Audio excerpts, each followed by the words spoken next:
now it's time for us to be doing the ranking. The Halloween franchise, we have got 14 slots because I love slots. We're doing the producers and theatrical cut of Halloween 6, just like we kind of talked about it on the show when we went to number 6 and hadn't made its own thing, because the other versions that are separate, that are different, like the Rob Zombie theatrical and director's cut, just aren't different enough to warrant a whole different ranking. But Halloween 6 theatrical and producer's cut are drastically different. So that's what we're going to do. We're going to make sure there's 14 slots, and let's get going. So Halloween Ends, number 14 for me.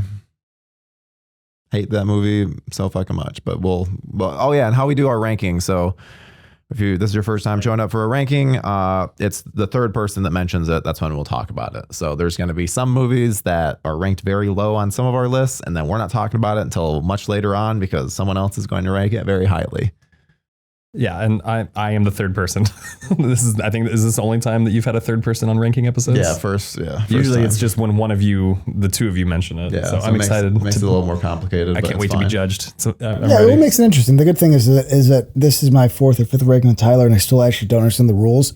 So I just sit here and I wander until he goes, okay, it's your turn. I'm like, okay, good. Because I don't like rankings, and he made it just really, really hard, but I find this fun. So as soon as Tyler starts talking about a movie, you're like, oh, we're talking about it now. Okay. I'm just looking around. So yours was Ends. My 14 is Resurrection. All right. My 13 is Rob Zombie's Halloween 2. My 13 is Ends. All right, we're talking about Ends because my 13th is Ends. Good. Oh shit! You had me going there. I thought you had Ends ranked much higher. No, I might like it slightly, and I mean slightly better than you two. But still, you've been making it seem like it was going to be like a 6 or something. So never let them know your next move, sir. Yeah, I fucking hate this. I hate this movie so fucking much. It made me so mad. This is the only, because I've only seen the David Gordon Green trilogy in theaters. Outside, I saw the original for a re-release like a decade ago, which amazing, but. Yeah, this is some of the most mad I've been in a theater. It's just infuriating, all the stuff they do. They try to make it like a Halloween 3 of it all, and I hate Corey Cunningham so much. Wait, the Gordon Green trilogy was your first ever in theaters? Yeah. It wasn't Resurrection? No, Resurrection I saw on DVD, and then I did not see the Rob Zombie movies because I saw the work print edition early, like a week before release, and then I was like, fuck this, and I hated it, so I'm like, am I going to see Halloween 2 in theaters? Fair enough. Halloween Ends is, I hate it. It's funny. I believe we hate it the same, but we hate it differently because I find it such a misfire that part of it is humorous. But unlike Kills, where I feel like I can enjoy the humor, this I feel I'm better than. As we talked about, the best part of this movie is that what's his name's dad is watching Hard Target. That I remember in theaters being like, "Oh, there we got some JCVD." Yeah, someone made a conscious choice to have Hard Target, and I have to respect that.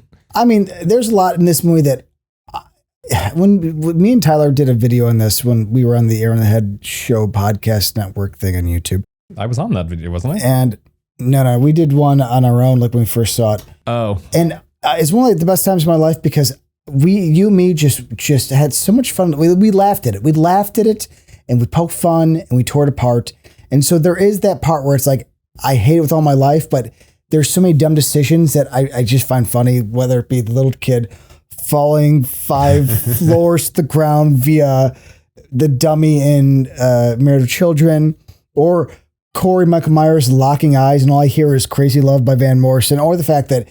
Michael Myers is definitely riding bitch on the motorcycle, at least at one part of this movie when we're not filming. I fucking know it. Mm-hmm. And there are a couple of cool kills that I like, though they're not Michael Myers or Corey, which is stupid, but whatever. It's a stupid movie. It's the most wild swing, retconny. Gordon Green thought, he's like, oh, no, I have a better idea. Like, that's what this was. I have a better idea. It's like, no, bitch, you did not. But it's still a fascinating movie. I find it fascinating. Like to fuck up this much, honestly, in the last lap. Who's that? Maybe I shouldn't say this. But remember, there's that famous NASCAR driver. Was it Dale Earnhardt? On the last lap, it was the last race, hit the wall and blew up. Yeah, senior Dale Earnhardt Yeah, Senior. yeah. Again, sad thing, of course, but I mean, it's one of those like how poetic at the last lap of your last race, like that happens. This to me is like the movie version, only where one thing was sad in real life. This is like, I hope Gordon Green doesn't get a fucking trilogy again. Yeah, another one would be like Christian Bale's character in the one with him and Matt Damon and their Ford versus Ferrari. That guy died like still trying to perfect his art and everything after he survived like racing and got the hat, tip the hat from Ferrari, and that's a sad thing. This is sad for Gordon Green like thought he had like a twirling mustache, and I'm like, oh, I got some. They also remember when the movie right before it came out, Jamie Lee Curtis, even the director was like, it's not going to please everybody. It's like, oh, you went off course. So I think I'm talking too much here. It's a terrible movie. It's hilarious. It's dumb. It's stupid. It has some of the goofiest moments, and I can't believe it exists. Yeah, I have it above Resurrection.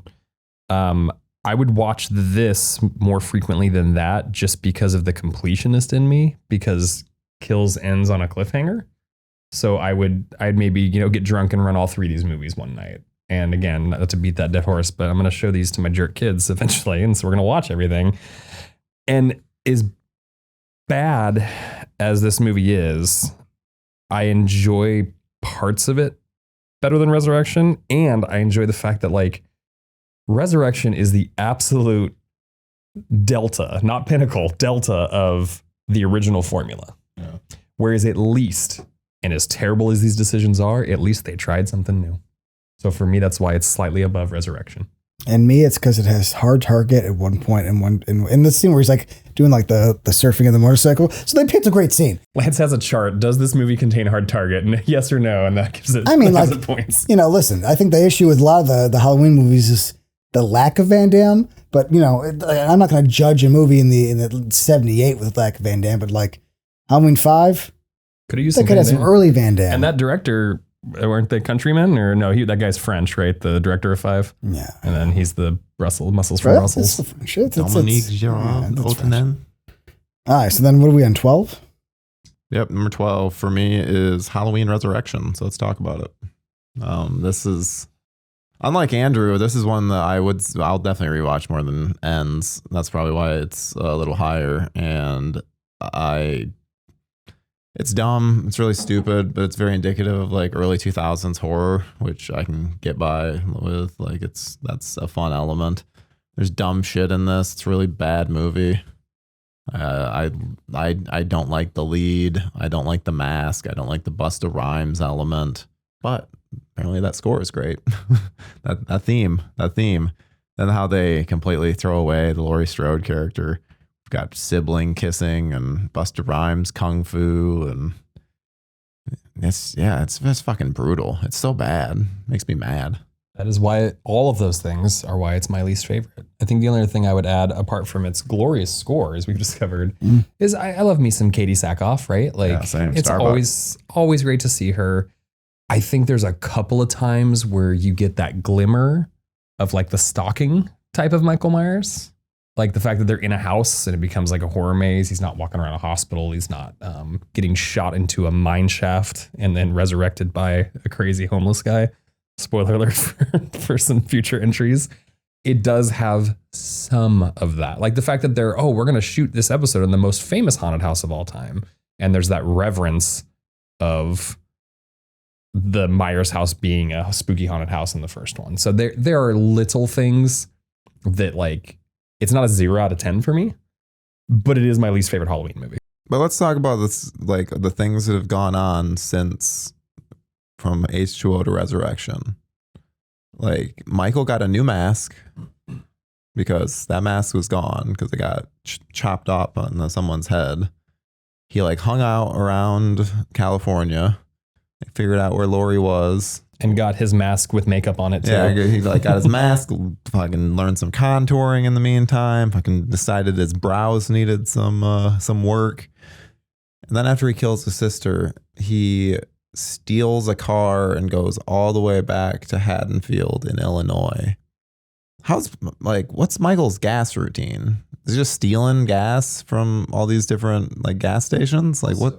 Is he a Carl's Jr. guy? Is he a McDonald's guy? Like on that road trip? Because he's got to eat something, and he doesn't have his dead dogs that he just prefers to snack on. He just sees roadkill on the side. He's It's like, very true. Nom nom nom. Armadillo? I haven't had that in ages, man. Hey, listen, it's a terrible movie. I hate this. The reason I even rank Ends above this one is because Ends has like a couple moments where I could laugh at it and be like, you dumb movie.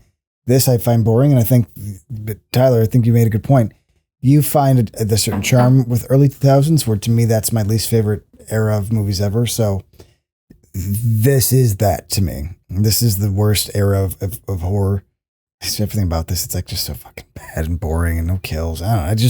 I don't vibe with this. I don't find this fun. I don't. Everything about this is just it's not good for me.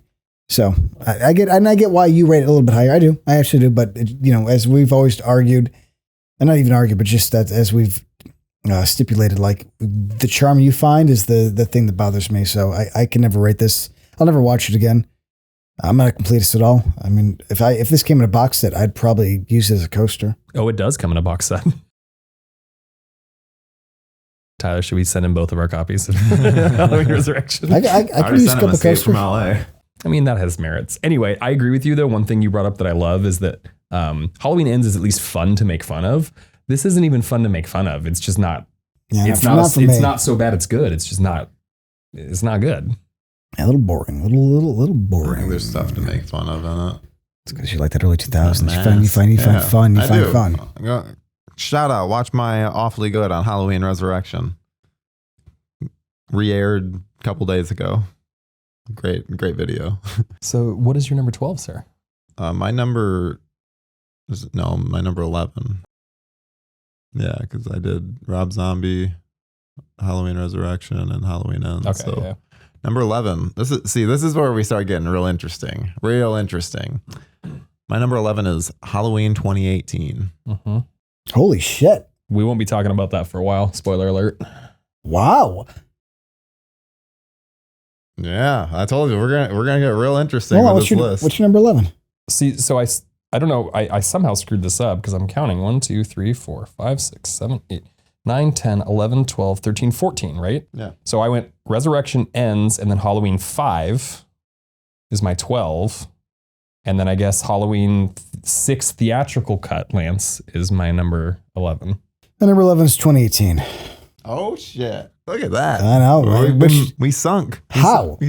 How did you fall so far? I don't know. We'll find out in a while. Because you fell far. I mean, that's pretty big. The only reason I have that there is, well, we'll get to that eventually. Yeah, we'll get to it. My number 10 is Halloween 5, The Revenge of Michael Myers. Okay, which I've mentioned. My number 10 is Halloween 5. Oh, look at Halloween this. 5. Look at this. We never sync up. So I think we've discussed this offline, but I think Tyler and I I don't know if like is the right word, but we enjoy this movie maybe more than you. So Yeah. do you want us to gush a little bit, or do you want to hate first? I don't know. You guys have your little pity party. Yeah. So I don't know, Tyler, you go. This was on AMC all the time as a kid. AMC, the thing that Lance didn't even know existed. Didn't exist when I apparently. was a kid. I swear to God. Swear to God. And yeah, I've always gotten a kick out of this movie. I remember there's definitely been times in my life where I was actually scared of this film. Like it was creepy to me as a kid because I saw this like very young, and like Danielle Harris, I think this is Danielle Harris's best performance in all of the Halloween movies. Loomis gets like more insane. Loomis is the villain in this movie, I'd like to point out. He's fucking nuts in this movie. He's so fucking. And I was thinking on my flight, why the fuck did they go to the Myers house with the cops? Was like, what's the reasoning behind that? Do you guys remember? Well, this was the first time in the series that I thought, because remember I said Resurrection was the house becomes the main character. 5 is actually they're like, he'll go back to where he lived. Whatever his voice. I can't do this voice now. Not that I ever could, but I felt like there's one time in one video I could mimic it, but whatever. I'm not doing that. Your Loomis became RFK Jr., basically, which is, I need to see that now. But I think that's why, because now he's like, he'll go home. It's like, would he? Why? Why would he go home? But 5 is all about that shit, so. For me, it is just full of like, Halloween 5 was like injected into my veins. So this was And I'm sure some of our audience, I know I'm the elder statesman here, but I'm sure some of our audience is By significantly like 4 younger. months. I feel like 40 years older than you sometimes. You live your best life, sir. Not only did I buy this from Blockbuster, but there used to be something called Blockbuster Music, where you could also buy books like Barnes & Noble and CDs and all kinds of stuff. And I bought this VHS on clearance and I loved it. It was like my child. It was like the first VHS that I bought with my own money. I used to watch it all the time. And we talked about things like you guys in the episode, and then like there's no good kills. The characters aren't really good, but it has that nostalgia for me. Even though I have it third from the bottom, I still find much more enjoyment in that than watching a Halloween Ends or a Halloween Resurrection, which is why it's above those two. But no, it's not good. It's not a good Halloween movie. It's not good characterizations. Him crying is somehow worse for me, based on my ranking anyway, than him speaking in Rob Zombie's 2. Like the tear is just maddening. Because Rob Zombie 2, whoa, we just got bright. Someone God himself agrees with me on this. So. No, I felt that was God was angry there. Someone just got mad. Yeah, because now it's back to normal. You both are glasses half empty. He was agreeing with me.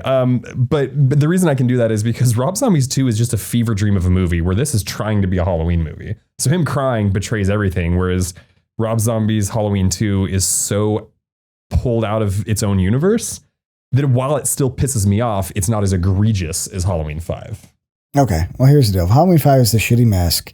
And in the original trilogy, or not trilogy, oh my God, in the original run, this... There's too many timelines to say. This was my least... Like, this was my go-to as a punching bag for my entire life up until Gordon Green came around and changed everything of what I knew to be real. I don't fight this as much as because I think I've come to kind of appreciate Danielle Harris's performance, which I never hated before, but I think I agree with Tyler. It's her best. And I think Loomis is fun. Is it my Loomis? No. It's in fact, it's... I would agree. I would say it's as egregious as probably making him a douchebag in Halloween 2. Like, Loomis wouldn't be this aggressive towards the little girl. That's not Loomis in it, but whatever. It's a bad movie. I don't like it. I find it boring. I find the kills boring. I find the mask is shit. But for some reason, with other movies existing, this has been bumped up to my number 10, which, you asked me 10, 15 years ago. I would put it maybe right above Resurrection. So, whatever. I don't love it. I don't have enough argument to fight you. I didn't grow up on it. It wasn't my nostalgia. Like, it was a part of the VHS I rented. And this is one like I rented a few times and me and my sister were like, fuck that. We're not renting that again. It's lame. But I did, as a kid, have a crush on Danielle Harris because like she was like a couple years older than me when I saw it.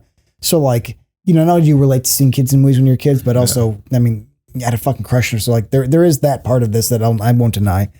But I'm not going to fight you guys as much. Like I'll save my punches for later on because I know we're going to get in some tiffs. But this it ain't my bag. It ain't my bag.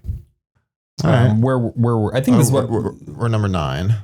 Okay, so that for me is Rob Zombie's Halloween 2. All right, we're not talking about that for a bit. Number 9 for me is Halloween 6, The Curse of Michael Myers theatrical cut. We're not talking about that for a minute either. My number 9 is the producer's cut. Okay. So number 8 for me is Rob Zombie's Halloween. And mine is the producer's cut of Halloween 6. Mine is Halloween 2. Oh, wow. Wait, like OG? Yeah, OG. Okay. My number 7 is Halloween Kills. Hold on, actually. I feel like I wrote something down wrong. I think that's supposed to be Kills, Lance. It's There's no way you would have... it is good. Yeah. My number 7 is Kills. I put ends for a second. I was sorry. I got nervous. I was like, should I just end it now? Mine is H2O. Oh, wow. Yeah, we're all over the place with this. Yeah, my number 6 is Halloween 3. Mine is Halloween 3. Halloween Kills. So I guess we finally talk about it. Yep. We're talking Halloween Kills. Nice. I like this movie a lot. It's very silly. It feels like it kind of reminds me of like with Halloween 2, where it's a continuation of the story from 2018, just like Halloween 2 is a continuation of the night of first Halloween, which is why they should have stuck with that with Halloween Ends too. Just have everything set in one night. Though obviously with this, we've discovered that's like, oh wait, Halloween 2018 clearly ended at like 10:30 p.m. And it would have to take place between like, it would have to be actually November 1st. But It really also, would've. dude, then you do the yeah, it would be November 1st, which is a weird element. But like you could then have like the garbage scene, and it's like the sun is coming up. They're doing the processional. You can start seeing the sun, where then it's like this dark cloud that's hanging over Haddonfield is over. Still wouldn't have been earned though. No, it wouldn't have been, but we would have at least gotten like fucking Laurie going after him and doing some shit. But regardless, like also for some reason the Penguin Man, I like the Penguin Man. I feel bad for him. I feel he doesn't deserve the rough time that the Haddonfield people give him. And I also really like the connection between Laurie and Tommy, even though it makes no fucking sense because of 2018, where it makes her seem like a hermit who's just off doing her own thing. But then this one establishes like, oh, no, she's clearly been like in contact with Tommy, which then makes it even more of like, wait, so why was Tommy not there in 2018? Because guess what? They have this whole connection over this. And for Michael's release, obviously Tommy's going to be there. Instead, Tommy's like, no, I'm going to go hang out with these other people at this bar, even like rather than like deal with Laurie, which. But give a speech about Laurie. Yeah, but give a speech. Yeah, or Laurie. But like, I still enjoy it. I like, there's a lot of characters like the nurse and her husband that, which I think ironically, she's dressed as a nurse, but she's the doctor and he's dressed as a doctor, but he's a nurse. I mean, the series is really about making. I mean, and usually I'm not this guy, and it's not something I hyper focus on. But the Gordon Green trilogy is definitely like all the men are useless and dumb. Yeah, yeah. This is a women's movie. Yes, which yeah, Judy yeah. Greer, she forgets her husband died hours before, and she's just fucking gung ho and ready to take Michael's mask and stab him with a pitchfork. Or two, perhaps. This, before this viewing, because this is only the third time I've seen this movie, and before this viewing, Halloween Kills would have been in the bottom 3 for me probably. But I think that's because the first time I watched it, it was following Halloween 2018. And while Halloween 2018 has a hell of a body count, I was not prepared for uber Michael Myers that can will himself back to life through the hate and fear of the community. And then when you go in under that lens, this movie's fucking fun. Like, Yeah, the kills are you could name 5 or 6 kills that are better than any kill in Halloween 5, any kill in Resurrection. Like, so the more I watch this, the more I embrace its stupidity. And I think sometimes you need that. I also hated Friday the 13th Part 6 because it was too silly. And now looking back, I was like, that's what that series needed. You're literally bringing him back to life, Frankenstein style with lightning. That movie can be silly. But as a kid, I hated that. I think I also hated there was no nudity in that movie, for the record. But Okay, well, fair enough. I'll wear this. I own my mistakes. No one's perfect, Lance. Leave me alone. Here's the thing: Halloween Kills is a really stupid movie that takes itself way too seriously, and it thinks it's smarter than it is. But it does the one thing I've been waiting for a long time, which is every Halloween movie that I don't like, I find boring. I find this thing boring. It's like, yeah, but you're trying too hard and you're not accomplishing it. This is the first time in a very long time since a movie we'll get to a lot higher up where it's like, fuck it, let's have some fun. Michael Myers becomes Jason, and as a Jason Voorhees fan, I don't care. This is the one series that I will fully admit that I'm far more lenient on them betraying the character because I don't give a shit. The character really is one note. It's why Halloween is such a masterpiece. But if you're going to continue on, that one note is not going to carry a franchise. I'm sorry, it's just not. So to me, it's like, yeah, give me awesome kills. Give me hilarious moments that like you think are like heartfelt and soulful, like the fucking fat penguin, like jumping off the thing, which also, just by the look of him, do you think his crime was like unpaid parking tickets or touching children?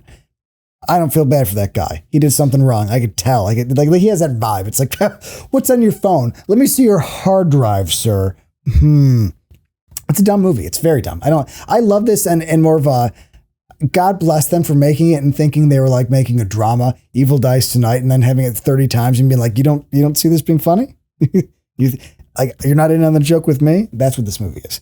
So I actually enjoy it. I will watch this every Halloween if I could, or every season. I'll put this fucker on over Resurrection or Ends or a few of these actually, because this is at least gives me cool kills, and that does a lot. No. Like I said, it grew on me. I'm not going to argue. Just say that I'm right. Sorry. I'm just messing with it, man. Never. Did everyone get through their 6? I have both 6s already done. Yeah, 6 is mine is Halloween 3. Okay. Oh, sorry. Rob Zombie's Halloween. You have not done that yet. My number 5 is Rob Zombie's Halloween. Okay, then we can talk about it then. It's low for you, wasn't it? Like third from the bottom. No, it was number 8. Oh, it's number 8. Okay. Yeah. This wasn't my first in theaters. I saw H2O, Resurrection, and then I saw this in theaters, and it was a big deal. I remember reading all about it leading up to it. I remember being like, "Oh, Rob Zombie, like House of a Thousand Corpses and Devil's Rejects." I was like, "Okay." And much like most of his stuff, he doesn't know how to write a script to save his life. I remember just going like, it's so mean. Like, it's just such a mean movie. And part of that works because then you go like nature versus nurture and creating a monster, right? But then it's also like, and I respect him visually. Like, I'm one of the few people that genuinely likes Lords of Salem from Rob Zombie. I do too. Oh, boo to both of you. Cherry Moon Zombie is the lead. Which is That's the hardest part. That's the hump you got to get over, but it's beautiful looking. But you also know that's coming. That's not a surprise. Like, you just have to accept that in every movie, right? Like, was she the best? Doesn't mean I have to like it though. No, it sure doesn't. So anyway, I've seen this a couple times. It's still like it's got the meanest kills, like the most visceral kills, even past Halloween kills. They tried to do something different. I go back and forth on this, on the appeal of Michael Myers as we don't know why he's the way he is, and this definitely tells you why he's the way he is. But it is tragic. And again, this is one of those like things that gets thrown at me that I have no control over. But as a parent, I feel for the kid on how he was treated and raised, and that plays a little bit of part in it. I love the score. I love not the score. I love the mask of this one. I think I'm in the minority here. Scout Taylor Compton gets a lot of shit. I actually like her in this. I don't care for her in part 2. There you go, buddy. Yeah, see? There we go. Bad take, Andrew. Or are you actually with me on that? I would never put my left hand on your right shoulder in compassion if I didn't agree with you. Okay, perfect. Sorry. I'll give you a dirty look and look at the fucking camera. Perfect. Anyway, long story short, again, I like this movie. I like it more than I thought. It, as remakes go, like, I think I watched this more than a lot of remakes. I mean, we were talking about Texas Chainsaw earlier. I haven't watched it in long enough to see if it's fallen off. But yeah, I mean, I'll take this. The only one that probably, at least current ones, that is above it is Friday the 13th remake. Because that got it right. But anyway. Well, don't forget Nightmare on Elm Street. I try to every day. But yeah, so I really like Rob Zombie's Halloween. I really like it. And I actually find myself like, no, I'll defend that to people. Like, I'll just let you go, buddy. I'll wait over here. you're gonna finish it Dude, off? he got me all worked up though. That's all good. It's all Also, good. set that on the carpet when you put it back down. You keep banging it on the thing. Sorry, I'm new at Slam on this. the table to make a point. That should be your punctuation here. Bah! Look at Tyler. Oh, I think I clipped there. I'm sorry. Oh, you're good. Goddamn. I'm all worked up about this. Is a movie I enjoyed. I fucking hate Scout Taylor Compton in this. I think she's so bad. I hate her so much. I'll say that to her face. I do not like her in this. I don't think she's a good actress. I went so hard on Scout. I had to cut stuff out of that Rob Zombie Halloween episode. I went so hard. Like, I think she's so bad. I mean, I think she's worse than 2, but like, I think she's so bad in this. And Laurie Strode is such a beacon of light. That's what she's supposed to be. And this is just like trash. And like, I don't think she's good. I don't think Christina Klebb is all right. I don't think Danielle Harris is good in this. I have a tough time. I mean, I think all the acting is really rough. You know who I love? Tyler Mane. Tyler Mane as Michael is great. Dag is terrible. Brad Dourif? Yeah, so where's Durf in this? Dorff is fine. He's not in this movie that much. He takes more of a. Brad Dourif is fine? He shows up in a role and just goes like, excuse me, I need coffee. It's like, oh. Yeah, he's fine. He's fine in it. There's nothing. It's not like there's not much to do with Brackett in this movie. There's not much of anything happening with him. But I love Malcolm McDowell. I think Malcolm McDowell is great in this. I think it's one of his best roles, oddly enough. I think he actually does a lot of layering with that character. And I'm not going to say he does a better job than Donald Pleasance, because Donald Pleasance is like just incredible. But I think he makes him very fully formed and three-dimensional in a way that think it's surprising in a Rob Zombie movie because I don't think you usually get that kind of thing in a zombie film. And yeah, and then also when you see like the behind the scenes and how much he was just like joking around all the time, or just kind of shows the kind of good actor that he was. And it's like, no, he knew exactly what he needed to do, and at a certain point, it's like, yeah, he nails it. Like I love him in it. Like I said, like Tyler Mane, also fantastic. There's an element of his performance it's very Jason like, and he's the scariest outside of like Nick Castle's Halloween, like, or Michael Myers, where I don't want to see that Michael in the street. I will run the other way and he'll probably fucking hunt me down. He'll fucking get me somehow. He's fast and he's mean and he's brutal in a way that I find terrifying. So that's been kind of the theme in this whole rewatch is like, Michael's not really scary outside of a couple films because he's just kind of a dude in a mask doing whatever. He's kind of scary in Halloween 4, but like that's because he's fucking on a rampage. That whole thing. He kills a lot of people. The mask is so bad it's scary. Yeah.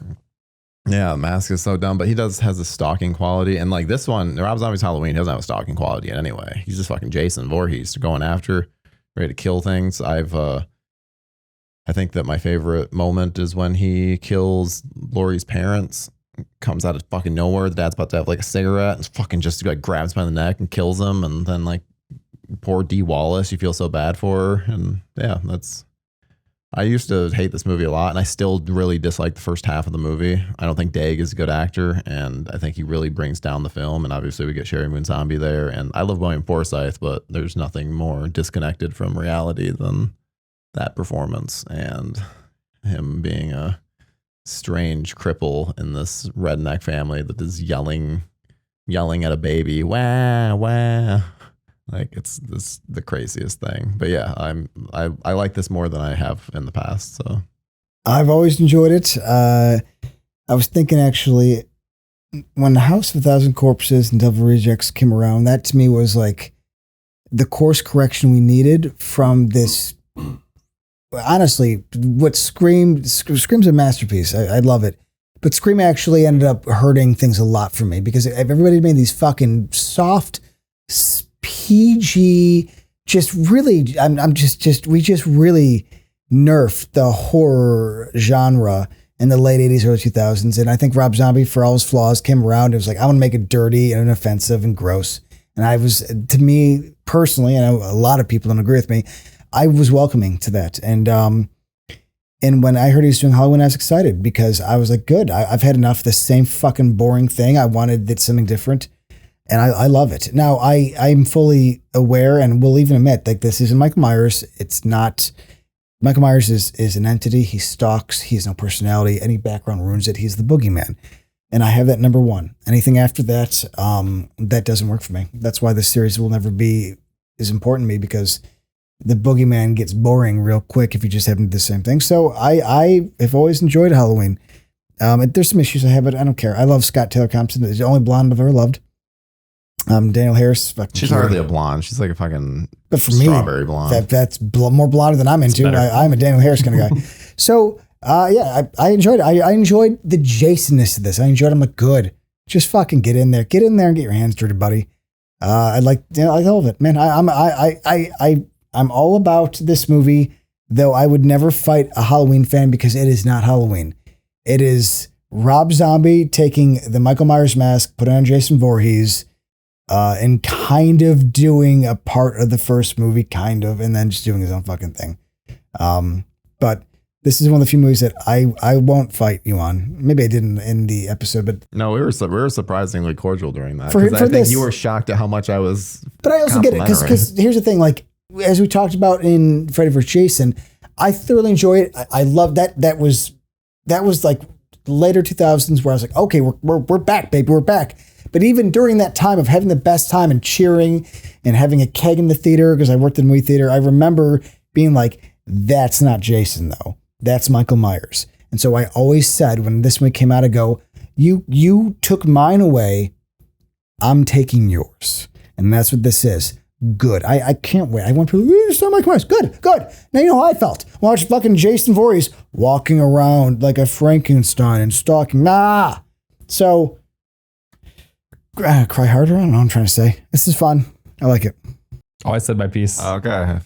Just making sure there wasn't anything else. No, I mean, I could talk about how much I like Scout Taylor Compton with She's a Lance. little cutie. She's a fucking cutie. And Danielle Harris. Like, I love that they have their podcast together. I think that's an amazing thing. And hold on real quick. I'm going to add this because I'm going to fight you a little. I've worked in women industries exclusively, and Scout, or I should say Scout. Well, yeah, Scout and Danielle Harris remind me of girls I've worked with. So it's like I've heard that dialogue.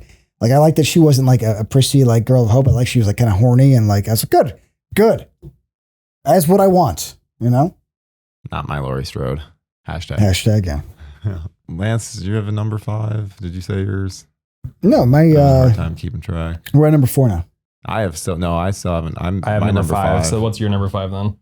My 5 was the remake. That's why we talked Okay, about it. That's why we talked about it. Okay. My number 5 is Halloween H2O. Ooh. Did you talk about shit? I mentioned it, yeah. Okay, mine is 12. Let's go to H2O. Yeah.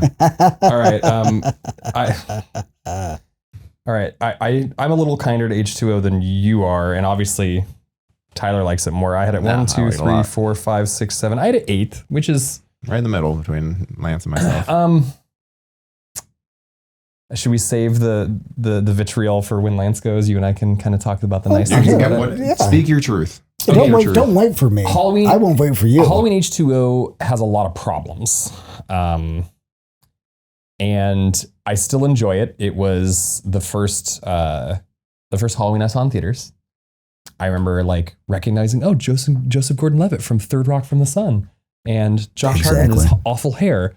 And, you know, and I remember I recognized this stuff, and I think I had watched, because Scream and I Know What You Did Last Summer came before this, correct? Yes. Yeah. So I think I'd watched those, and I think I had vibed with Kevin Williamson's style. It has the kid from Jumanji in it too. Shout out. Mm. If we're mentioning random people that are in it. And I was just so excited. Like, this was like, I finally get to see Michael Myers in theaters. Like, and I get to see it. But then I look at it and it's just, I really liked Alan Arkin. Yeah, right? No, Adam Arkin. Alan Arkin is is Alan's MASH. his dad, Yeah. Adam Arkin. So Adam Arkin, I actually really liked him. I liked that this first attempt at a PTSD Laurie Strode. That's what she should have been in 2018. It was, I disagree, but it was funny that they're just like, yeah, forget all the rest of that stuff. Like all the jokes about like, what about her other daughter? Like, why isn't she mentioning her other daughter? I hate that the Akkad family has to keep Michael alive some way, because this should have been a definitive ending. Yeah, it would have been a great definitive ending, especially since they reboot it just fucking a movie later. I love that LL Cool J is bucking trends, and not only did he survive a shark attack in Deep Blue Sea, but he also, as a black man, survived a slasher movie, which is phenomenal. Talking about big round melons. My favorite part of it. But it is a slow movie for a slasher. It's got the worst mask in the history of anything this side of Resurrection. And yeah, like for a slasher, it also doesn't always feel like a Halloween movie, and that kind of bothers me on some level. It does have the worst mask, but it's not the main mask. The Candy Effects Correct. mask is the worst mask. That's one I can So that's how I clarify. feel about H2O. Tyler? I enjoy H2O. It's very much it took a lot of stuff from Scream. I like the look of it. I think Steve Miner did it's probably his best looking movie.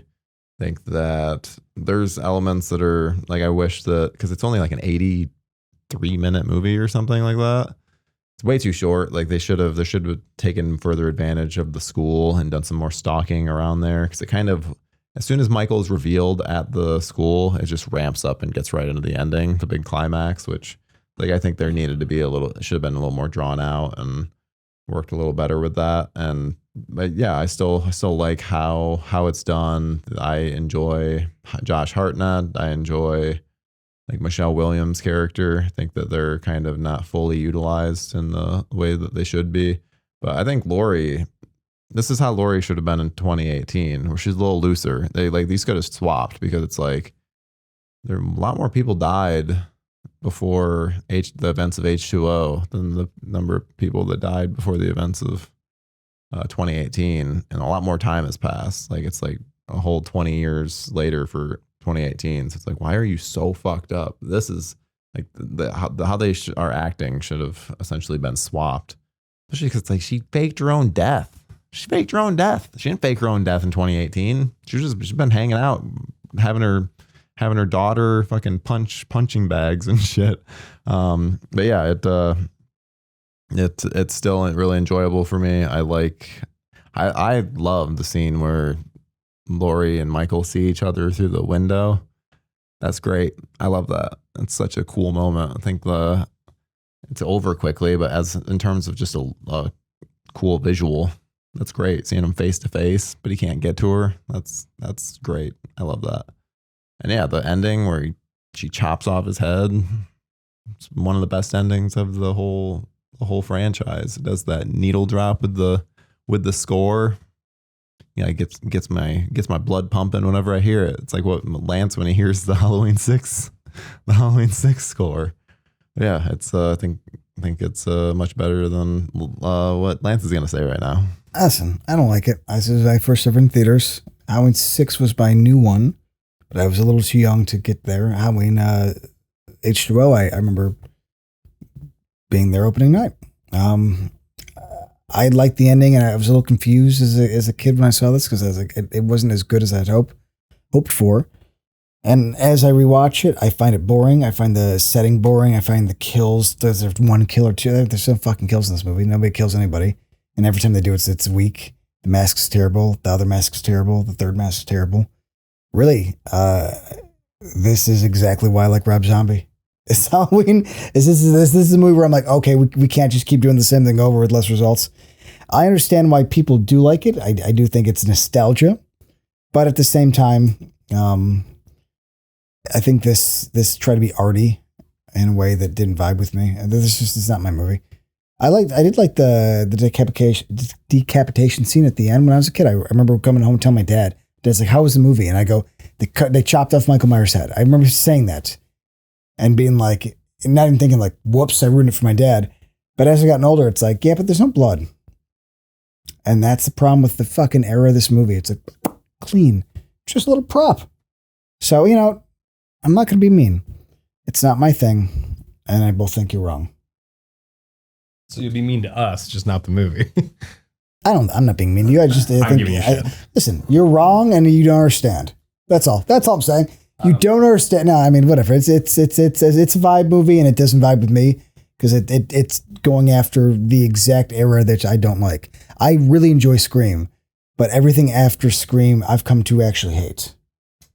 So it's just not it's not for me, dude. I'm meaner than this. Remind me, this continuity is 1 to this movie, yes. correct? Yeah. So 2 exists in this universe. Yes. Okay. Which That's makes sense. Yeah. You should include 2. Which is why when we get into Gordon Green's, is like him going to 1. It's like, whoa, mistakes were made. Well, that's the simple fact that they just wanted to remove the brother angle. So to me, that's just a surgical cut. Like they're taking the emotion out of it. Well, surgical cut that actually then they completely shoot themselves in the foot. Like the brother angle, whether you like it or not, if you're going to have a sequel, It's that's the reason that's why it. he would come back. Well, exactly. Right? If you're going to have a sequel, it's the only thing that makes him want to get to her.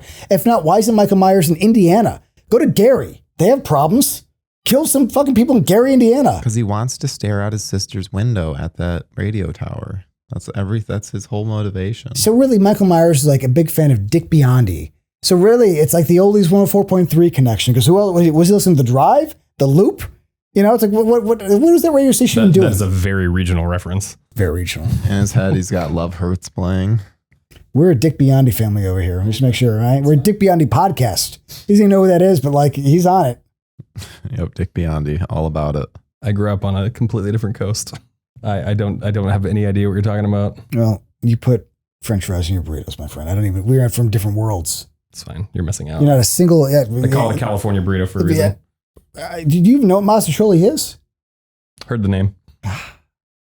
What's your...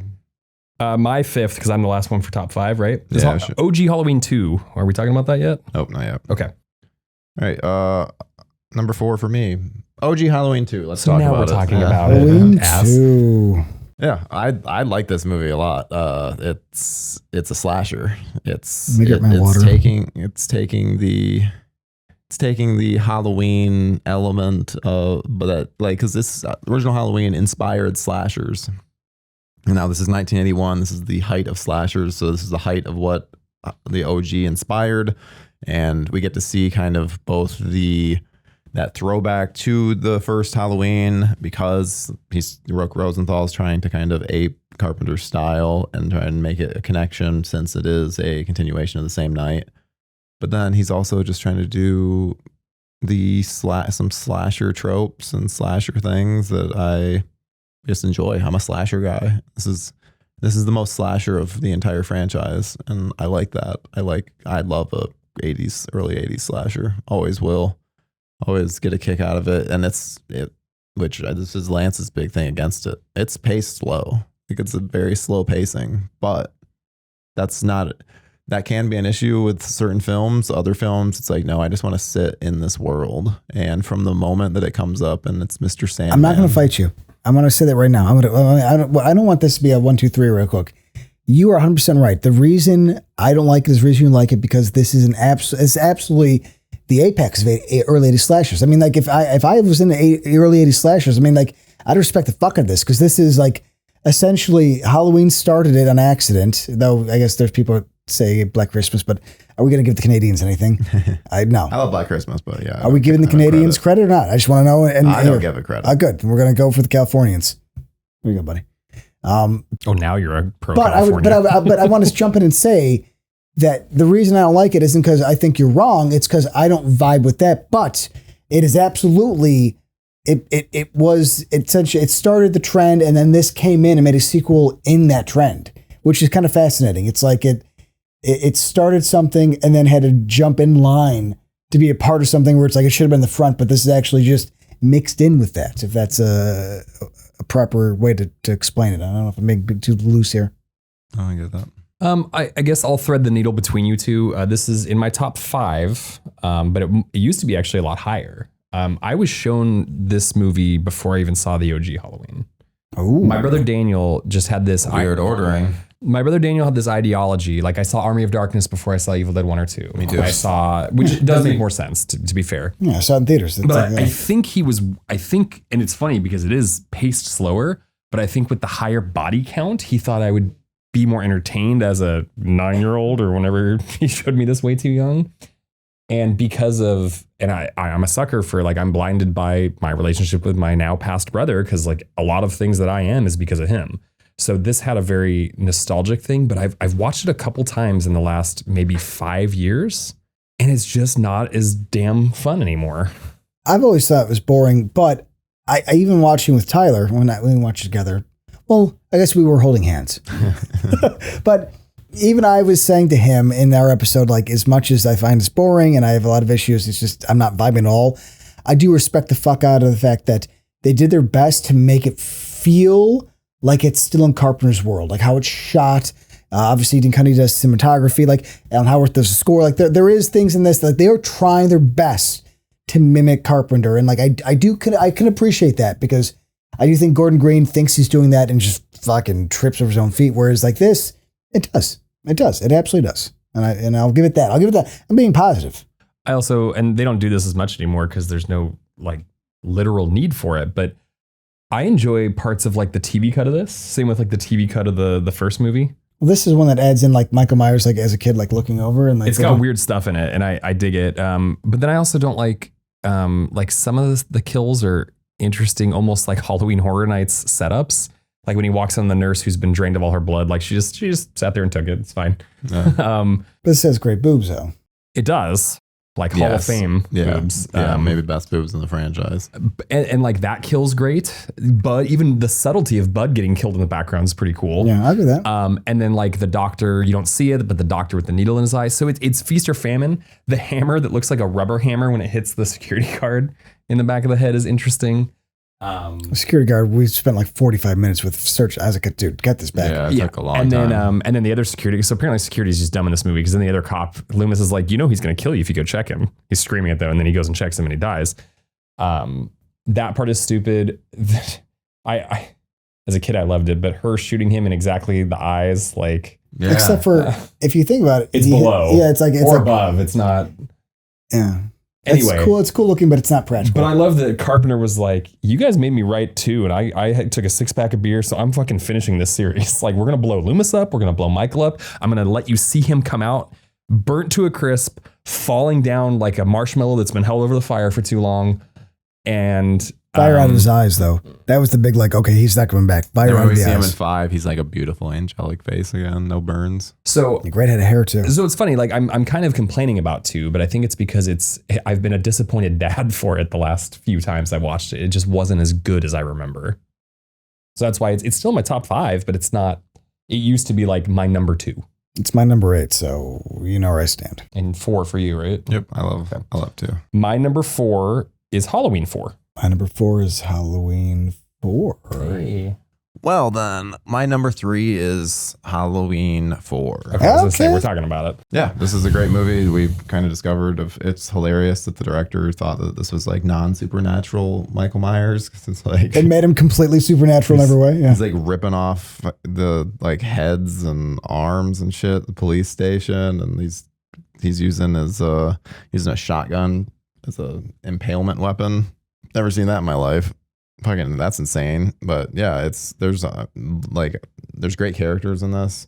Also, it has a vibe that is kind of indescribable, in that if you're not down for the vibe, you might just not be down for the film. I don't know, but I'm down for the vibe so much because it feels like Halloween. This is maybe the most Halloween-y film of them all in terms of Halloween the holiday, and it just works well. Loomis is super interesting. He's crazy, but not like he's not the villain like he is in 5. And I like his dynamic with like Rachel. I think Rachel is one of the better final girls. I really enjoy her. That's Which makes 5 so frustrating. Yep, makes it very frustrating, and just that's so silly. And also, this has like such a crazy ending with it seeming like Jamie has now taken on Michael Myers, like that issue of killing her family, because that's apparently a thing that happens with the Myers family. Yeah, I've always liked it. It has great kills, though. We've said on our episode, really wish we could have seen the police station killed, because that would have been nice. But It would have been like that would have been the peak. That should have been the big set piece. and like there's so many ways and worlds where the rednecks that come into play, where that's like an annoying element. But no, it works here. They don't overstay their welcome. It just works. I agree, because it's the first time where the town is involved, and that makes sense. This is the only movie in the entire series that puts Haddonfield in deep South Illinois, which is really where it belongs. But every other film decides to kind of like put a little more north. I agree. It's top 2 in terms of the feeling of the holiday. There's one more that I think is above it personally, but they're very close in terms of like it feels like October. Mass sucks, but this is he's meaner, he's faster. It's essentially a soft reboot of part 1, but I'm okay with it because this is them reminding you that Michael Myers exists, that Halloween can come back.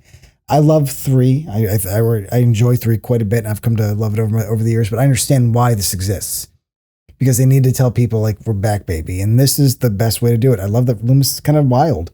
I think Danielle Harris is great in this. I agree that I think 5s are best, but I still think she's really good. It's for kids too. I mean, kids are terrible in movies, so usually I tolerate them. I enjoy her in this.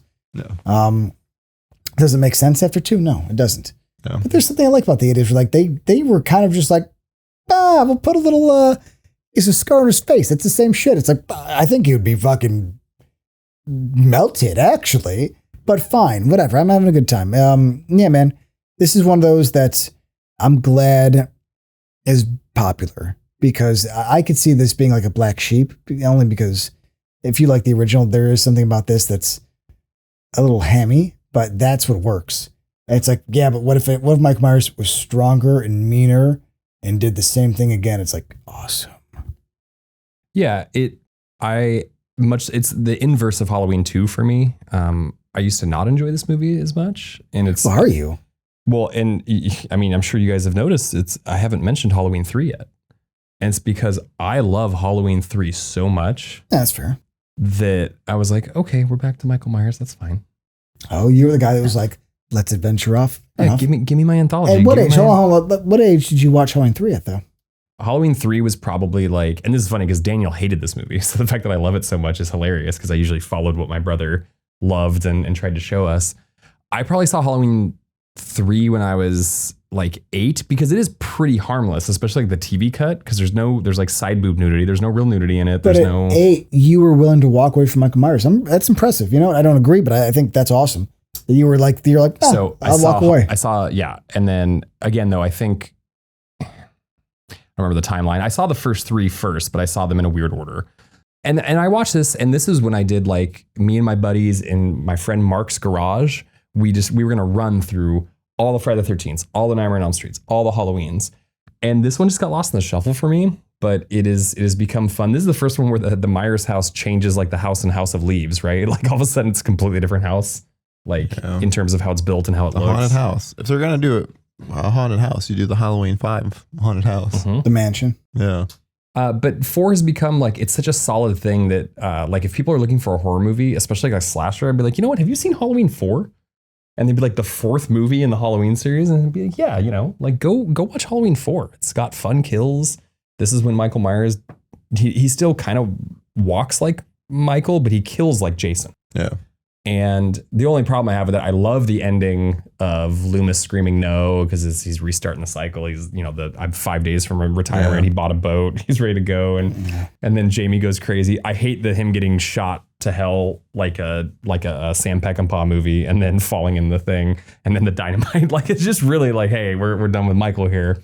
But the ending is really good, and overall it's grown on me. I think I really respected it. 3 years ago when Joe Bob hosted 1, 4, and 5. Yeah. And listening to that genius talk about all his stuff behind, I really respected it more. So that's why that might be one of the biggest jumps, at least up. I've had some big jumps down in this ranking, but jumps up, that's one of the biggest jumps for me. 1, 2, 4 is a great trilogy. I agree. All right, number 3. You want to take number 3 or should I? We already did number 3. Halloween 4 is my number 3. Halloween 6, the original. I know. Because there was a moment where I'm like, are we missing stuff? But then I figured out just what everyone's is. I was going to say, I'm looking at my good. list. I have 6 movies left that I think we haven't talked about. Yeah. So what's your number 3? My number 3 is 2018, but my theatrical cut was way down the list. Okay, well, I mentioned 2018. Did you mention 2018 yet? Yeah, I already did. We were going to talk about. But you went first on your number 3, okay, because you and I already mentioned original. Yeah, so we're talking Curse. Okay, OG, right? Yeah, or OG. producer. Okay. OG. Want me to start? Yeah. Just a great movie. Just a great movie. Just a great time. Just a great time. Here's the thing. I want to say this. As you with H2O, with your bloodless kills that made you happy as a kid, this was the first Halloween. And I remember having the feeling of like, because 1 through 5 existed. As a kid, when I saw the trailer for 6, I was like, oh, they're going to make like, to me, it wasn't like, oh, of course they're making more. I was like, wow, they're bringing Michael out of retirement. Like, something must be special. And they showed like they showed a neutered kill of the dad in the basement. And I was like, interesting. And I waited for a video. I don't know why I didn't see it in theaters. Maybe my dad didn't want to go see it. But I love the vibe of this. This is the most Halloween vibe to me. It's actually, I think, the only one that's shot in October. There's like, they're not putting fucking leaves on the ground in California. It's real wet leaves. It's very 90s. It's exactly the era that I was in at that time. So that's the kind of shit that I was like watching. It's completely my vibe. I like the music. I like the rock. I like his fucking look. He's big. He's mean. He's cool. He's doing like crazy kills. Oh yeah, they did reshoots to make him meaner, but good. I want more Jason in my movies. He like blows up the head. There's some boobs. So you're saying you support Weinstein's in their decision making? Don't you fucking walk me into a trap. For this, it was a good thing. Hey, listen, every once in a while. Hey, you almost answered that, my friend. What did I say? A broken clock is right twice a day. And, so listen, the producer's cut is a absolutely flawed, goofy, dumb movie. I do not love the idea of giving Michael Myers a different mythology. But as I've said in our episode, I'm going to mention right now, the 90s was a time where we are so long in the tooth in all these big franchises where we need to kind of switch things up. Now, nothing worked, but I really do appreciate the sort of batshit craziness of the 90s because Michael Myers was the Thorn Cult. Bloodline put in like the box maker and the entire thing of having the good box. We had Freddy Krueger with sperm-looking dream demons. So the 90s was just a wild time. It was the extreme time. It was the Sega Genesis era. So it's like, yeah, we're going to do dumb shit, but it's going to be extreme. You know, we had fucking extreme pops. Like, for God's sakes, have a good time. The mask is great. The kills are great. Is it a great movie? No, it's not, but it's weird. And I love the idea that this cut, unlike the producers, instead of being like they have a cult, but they try to add science and stuff like doctors. It really convoluted and doesn't make any sense, but I like that kind of shit. I like the Dharma Initiative. I want science to sort of like try to explain the mythology and the mythos, even if it's spiritual. I like the idea of like studying magic with science. I find that interesting. So I like it. Now, I am not going to sit here and fight you too much because I understand that you hate it. But that fucking theme, that rocking theme, good. Let's rock out. We've had the same thing forever. Let's add the guitar. He's walking. He's ba ba ba ba ba. It's just a great time. Really. The question is, why can't you have fun? Why can't you have fun? What happened to you, Tyler, where we can have a good time here? It's not my Michael. I don't like the mask. I don't like how he moves. I think he moves in like a very stilted and like there's no energy to it. It's just not a bit. Like, I actually don't mind Kara Strode. Is that her? Yeah, they got like a 35-year-old to play teenage, but she was very mature. She's fine. She was fine. I didn't mind her. The characters are fine. Is this the movie you think is super Halloween? Yeah, it absolutely has the fall look. Yeah, I figured that's what you were talking about. Because it was shot in October, so a lot of it is like authentic. Well, that opening Paul Rudd narration I think is terrible and really sets the movie off in a weird way. Paul Rudd plays it weird, and I'm not going to fight you. And we talked about it in our episode of I don't like the editing choices going on in this film. A lot of flash cuts and things that I'm just not a fan of. I don't like that. And that's this MTV style. Yep. MTV's real popular at this time. It's very extreme. It's the Genesis. Yeah. And then we also get, I don't know, I don't like that then we have a different Jamie Lloyd that then immediately they just kill off. And they kill off in such a brutal way. I don't like. Can't blame this cut for that. Blame all the cuts for that. I feel like the producer's cut might be even a more brutal way in a sense because she lives and then is just. But she doesn't get put on that double damn. tapped. She doesn't get put on that fucking. That thing is awesome. Turns on, kills her. Come on. And yeah, this was a big disconnect we had during the episode was how violent it is, and you would think that I would be all about that, but for some reason with Halloween, I don't need that to that extreme. With Rob Zombie, it was fine, but this is still in the original continuation and original continuity. Yeah, but we're now in late night. We're like 96, man. Things are changing. Times are changing. Vibes are changing. Like this was welcomed. Yeah, it just wasn't for me. It's 95, but I only know that because I'm doing a video about the 30th anniversary. Find a stick. Same shit. Come on, give me a year buffer. So the theatrical cut is fourth from the bottom for me, and that's not to say that I love the producer's cut that much more because that's only 2 spots above it.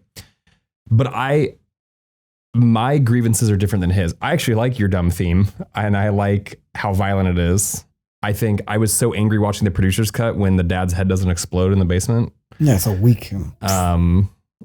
But for me, and this goes for both the movies, but this is the worst of the Thorn Cult. Like this is fully leaning into the Thorn Cult, and I think the Thorn Cult is the worst thing that happened to slasher series ever. Like I hate it. I didn't also mention Texas Chainsaw had the Illuminati. This was the 90s. You could hate this all you want, but if you think the Thorn is worse than Dream Demons, it's on the same level. But you're gonna tell me Sperm Dream Demons are better than this? It's the same Different bullshit. universe. Same bullshit. No, that's way more supernatural. It's just as stupid, though. I don't mind Supernatural. You were telling us recently that you I want more listened to it, Supernatural. but it's still stupid. I'm just saying the 90s had to add in they had to retcon mythology to like kind of keep it going. And I'm saying all the 90s did was really make dumb things and all the big slashers and all the big villains.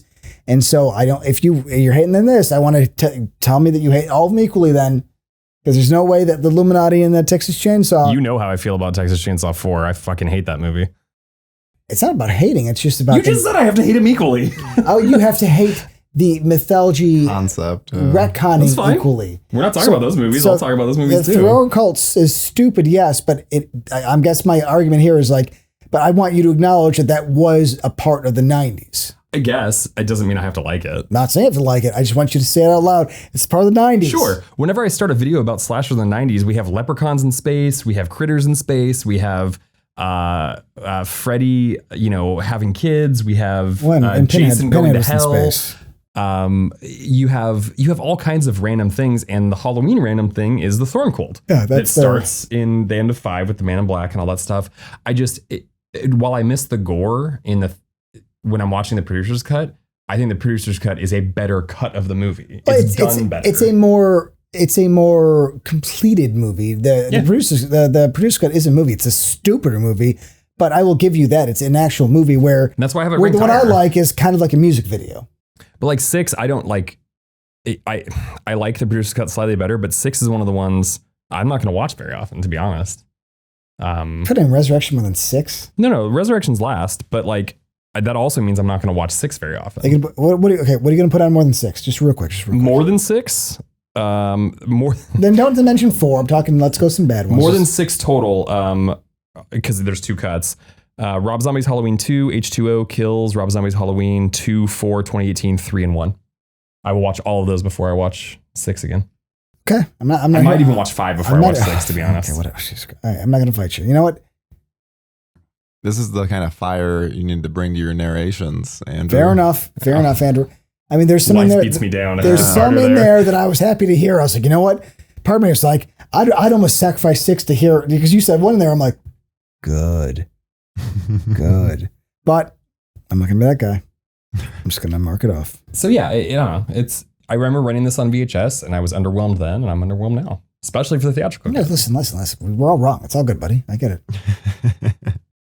All right, everyone did their number 3. Mm-hmm. No, my number 3 is 2018. Oh, we get talking about 2018. Mm-hmm. You guys start. I'll back clean up on this. I want him to start, because like you've had the biggest fucking swing of your life. I don't know what's going on. Because we 2018 at both number 11. It's number 11 for you, right? Correct?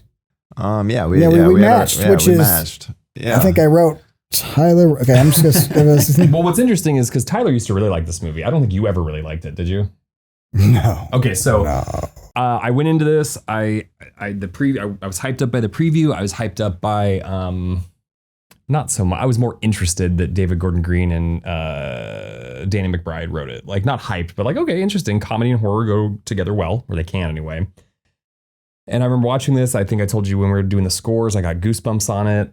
I think the PTSD works. I know I respect your argument, but it also happened to her. So she's allowed to be more freaked out. The town can grieve for people, but the events happen to her. And I know it's 40 years, but I'm jumping in. Wait, she allows to be fucking this crazy because 2 of her friends died at 16 or 17, and she, best case, know them for 4 years. I watched people fucking die in high school, which I was close with, or like now I'm like, oh shit, I remember that guy. Yeah. I mean, all due respect, I just don't judge other people's trauma, because we all react differently, and they wanted to lean into it like that. I'm fine with it. Would Tyler react that way? Maybe not, but I'm okay with it. And I think now, do I think that she would, like, when people were talking about an Oscar for her, I was like, get the fuck out of here. Like, she's not. I like Jamie Lee Curtis. I don't remember that at all. I'm glad I don't remember that. Do you remember that? Yeah. So that was definitely a thing. I was on that bandwagon. There you go. One of my favorite parts is because I've had toddlers before. And it's supposed to be a terrifying scene, but when he brings the teeth over the stall, it's like, hey, Mom, look what I found. Like, I found a bunch of teeth on the ground. Or your cat bringing in a dead bird it found in the backyard, right? But he's intimidating. I like that he kind of creeps around in the background. I like Laurie's granddaughter quite a bit. Andy Matichek. I like the kills in it. I like some of the stylistic choices, like on when she tries to shoot it and it hits the mirror. I love Will Patton as an actor. I kind of wish he stayed dead. I think it has more emotional impact, but then bring him back when they get to have their old folks romance in the hospital and so forth. But he's really cool in it. The fact that he has history behind it that they go into later. But and then the biggest thing that I try to do is I try not to hold kills and ends against this movie. And I know that's hard to parse out and separate, but if this is a standalone movie, I love this movie. It can also end, no pun intended, it can end that way. It doesn't have to have sequels. So for me, I'm on board. I like this movie. I like the score. I like the mask. I like most of the acting. We've talked about what's the comedian that's Toby Huss. Toby Huss. Like, Toby Huss is awesome. I'm sad every time he dies in it. I genuinely enjoy this movie, and I went in and I was like, I'm going to go in meaner so I can agree with Lance and Tyler on this one. And I was like, no, fuck you. I like this movie. Tyler, you gotta tell you. Course correct me, boys. I used to like this movie. I used to think it was very good. Favorite movie of 2018. Talk about it in the episode. And yeah, I've been affected by kills and ends where this is the end, because this felt like a beginning of like Laurie Strode's journey towards getting some revenge on Michael Myers, and then it gets more and more ridiculous. Kills even I have so much fun with, but like ends screws the pooch in such a way that I hate. I've grown to hate this film. And I don't like the characters in it. The boyfriend, where it's like, then they treat him like he's a saint in the second one, where I'm like, why am I supposed to give a shit about this guy? Like, what? He threw her phone in pudding. Yeah. What a bitch. Because also, he's just like hanging out there, and like the girl kisses him, and he's like really, he should be pushing her off, absolutely. But he also has this kind of like shocked thing of like, what's happening? But then his reaction afterwards is so guilty, where it's like, well, that's not how you were playing it in the scene before. So that element, I mean, that's just David Gordon Green being a bad director. And then there's funny, like there's comedy moments that I think don't work, like the whole Bond Me thing, which Lance has talked about. It doesn't even make sense. And I like Julian. A lot of people hate Julian. I actually like Julian. He reminds me of my nephew Bane. And I could see Bane saying the same exact shit to a babysitter. So that element I like. I really like Virginia Gardner. Think that she is fantastic in this. Why did we not see what's his name get killed? The guy who's fucking stabbed to the wall and he has like a fucking Halloween 2018 tattoo. That's that element. But I also like the parallel of like, oh, you think it's gonna be him that gets killed and ends up being Michael in the closet. Though it's a major aspect of the trailer. It's like, oh, you know what would have been great had that not been shown, and we get to experience that moment for the first time. And Toby Huss, it's just like a simple stabbing to the back. The cops, Michael does not have enough time to carve out a face and do that too. But that's not Michael though. I like that kind of stuff, but like that's not Michael. He sets up the bodies in the house in the first movie. How is that not Michael? Michael's not the guy that's gonna rip off a head, carve it, and make it a fucking. It's like a Leatherface move. Yeah, and like that's not Michael. He plays a body. You want to rip off your head, gut your head, carve out your fucking face like that. Like I'm okay with it. We'll get. He's not staging the bodies, and he's not staging the bodies in Halloween 4. But even staging is not the problem. The problem is like that kill is too aggressive for Michael. I just don't like the time. He didn't have enough time to do that. And then he practiced that in the 40 years he's in the asylum. Yeah. And then there's it's one of the worst scenes in the trilogy is Judy Greer talking to Andy Matichek, and it's doing these like flash cuts to her childhood. Some kid in a bad wig. She's like hitting a fucking bag, and then she's like shooting a rifle, and it's all just like so corny and so silly. And I every time, I don't know how, like there's things that, especially watching it the last time, I was embarrassed for myself loving this so much, because I was like, why did I not see this? How did I not see that? Or the Bond Me, or just how fucking stupid the fact that like Will Patton just gets killed by Sartan, and like the Sartan standing up with the Michael Myers mask, which kind of reminded me of Dag Ferrick in The Mask, where it's like, get that mask off of you. Why are you wearing that mask? And then the whole podcaster element. It took me with talking with Lance for me to just be like, yeah, what is with these podcasters? How do you have this much money? Also, you guys are British apparently, and you guys are coming over here to do this podcast. International flights like that are expensive. What is the budget for this goddamn podcast? Well, and the fact that they didn't once contact Lori to even, like, their big thing was like buzz her and try to pay her off. She could have been like, no. And then, credits. And one of the first things that she says, that the podcaster says to Lori, is about how took your kid away. They took your daughter away, right? Yeah. They basically they engaged her, and like, and like they say they poked the bear like on the second question, which is like, oh, are you new to talking? Yeah. Well, I like it. Like that's like a third day question, you know? That's the question you ask when you're getting shooed out the door because she dislikes you and you're just trying to get a sound bite. See, this genuinely, and this is my opinion, this feels almost nitpicky, because like this, you skirt a line between entertainment and realism. Also, it's topical. Podcasting is a big deal. And I saw the interview thing. Who's that? He's like a British interview that pisses off every celebrity. Like he asked Robert Downey Jr. about stuff and like Robert Downey Jr. that guy, yeah. It almost felt like a parody of that, like with how bad they were. And David Gordon Green's been in the interview circuit, so I wonder if he's running into that stuff. I also really love the ending when the fact that Judy Greer dupes him, pulls the old Uno reverse card. Great moment. And they have that. Like I really didn't talk about that. But for me, like, and there are things that don't work. Also, it's not a perfect movie. I hate Sartan. I hate that character. I hate what they do with him. You're not wrong. Like Will Patton he deserved a better so you're the new Loomis. Yeah. But some of that stuff, I'm just like, I just roll with it. Like, except it's a Halloween movie. It's not going to be that realistic. We just had the fucking Thorn cult. Like, I love the Thorn. I'm going to jump in real quick. Go ahead. This entire movie, the entire purpose of 2018 was to fix what Rob Zombie did. Rob Zombie muddled the waters, pissed everybody off. This was what the fuck is that Star Wars movie with my gosh, what's the first one, the sequel trilogy? What's it called? Awakens. This is The Force Awakens. This is, hey guys, we're coming back. Chill out. We got this. Relax. Like, we're bringing everybody back. We're gonna do like the whole fucking promotional tour was like, Michael's gonna be human. The sequel doesn't exist. This is just off the first. He's not superhuman. He's going to be aged. And Laurie's going to be stressed. Like everything about that. And I remember being upset personally because I like Rob Zombies, but I was like, okay, let's see what happens. Let's see. Because you're so fucking, up your own ass about like fixing things. Let's see what you got. And this entire movie was, we want the emotional beats of people who watched the entire franchise, but we're ignoring everything but the first. So nothing is earned. Laurie Strode is comically upset and angry, which, I mean, fair enough. You made a good point. Like, that's nitpicky. I don't like that, but fair fucking enough. She shows up and drinks the wine. But the problem is that David Gordon Green is not a good director. So like, there's a lot of emotional beats that I feel are purposely comedic.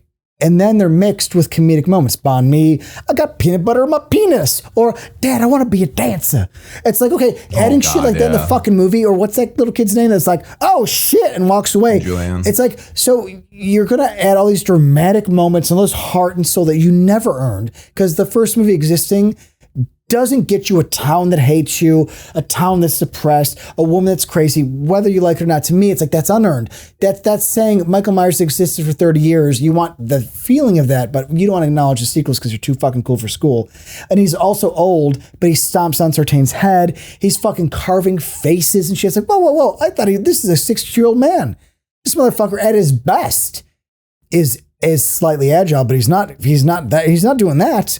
I mean, we saw he was chained up. We saw his head. We saw he wasn't bulky. He wasn't doing push-ups. Fuck you.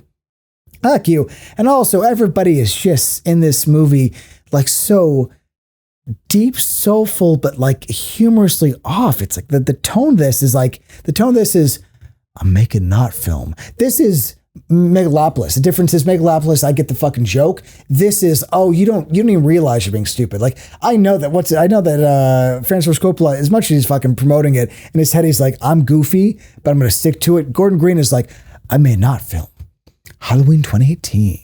Oh, you can tell from the whole opening in the asylum. The whole opening in the asylum is like, it's it feels like an art film. It's goofy.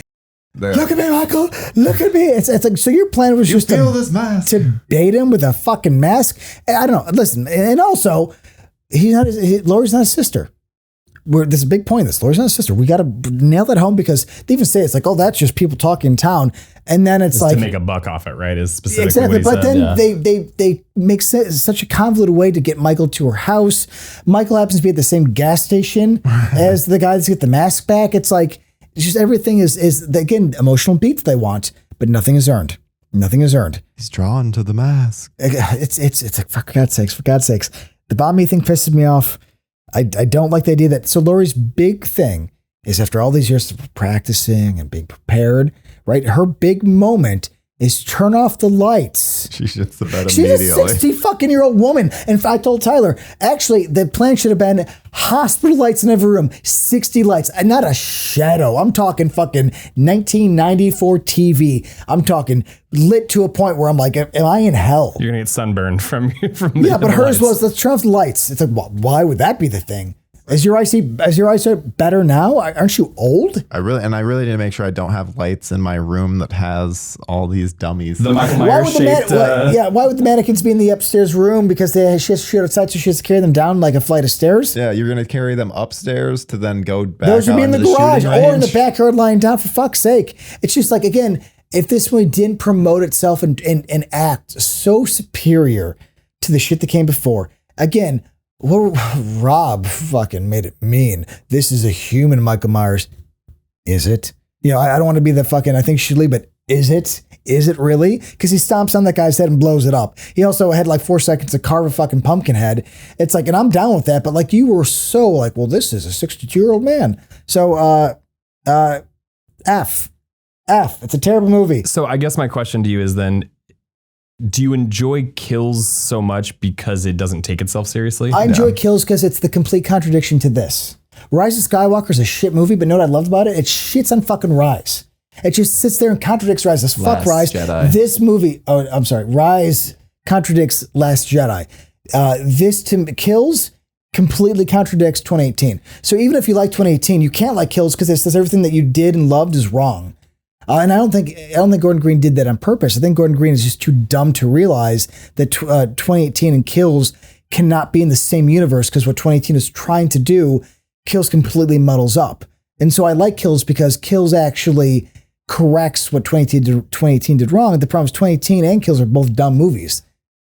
I guess what I'm asking is it because it's already established that the 60-year-old man can't do this? Because there's no way he can take out 8 firefighters after being in a smoke inhalation house. Kills actually completely negates 2018's he's human and just makes him a fucking superhuman. Okay, that's what I'm asking. I'm not faulting you. I just want to know the ideology behind it. 2018 is great because it completely contradicts, Kills that contradicts 2018, which is why I like it. 2018, I understand why people like it. I just see, to me, it's like it's telling why it's good, where it's not. 2018 says, this is why we're doing this. It's like, yeah, but this makes sense. This makes sense. You're doing this. So you hate Rob so much, but like you basically have him blowing up a fucking head with his foot.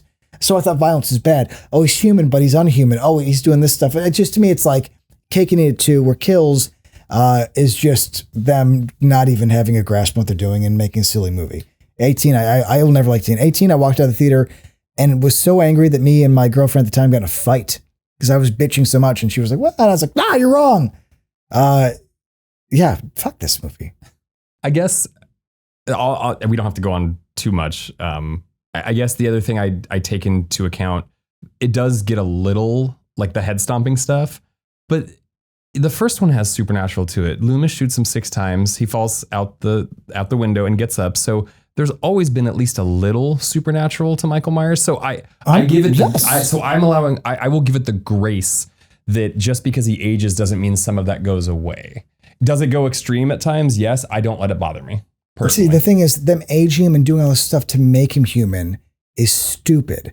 No, number one, the reason, you know what the moment number one became the best movie, like a perfect movie, is when Michael Myers was shown to be inhuman and supernatural and disappears.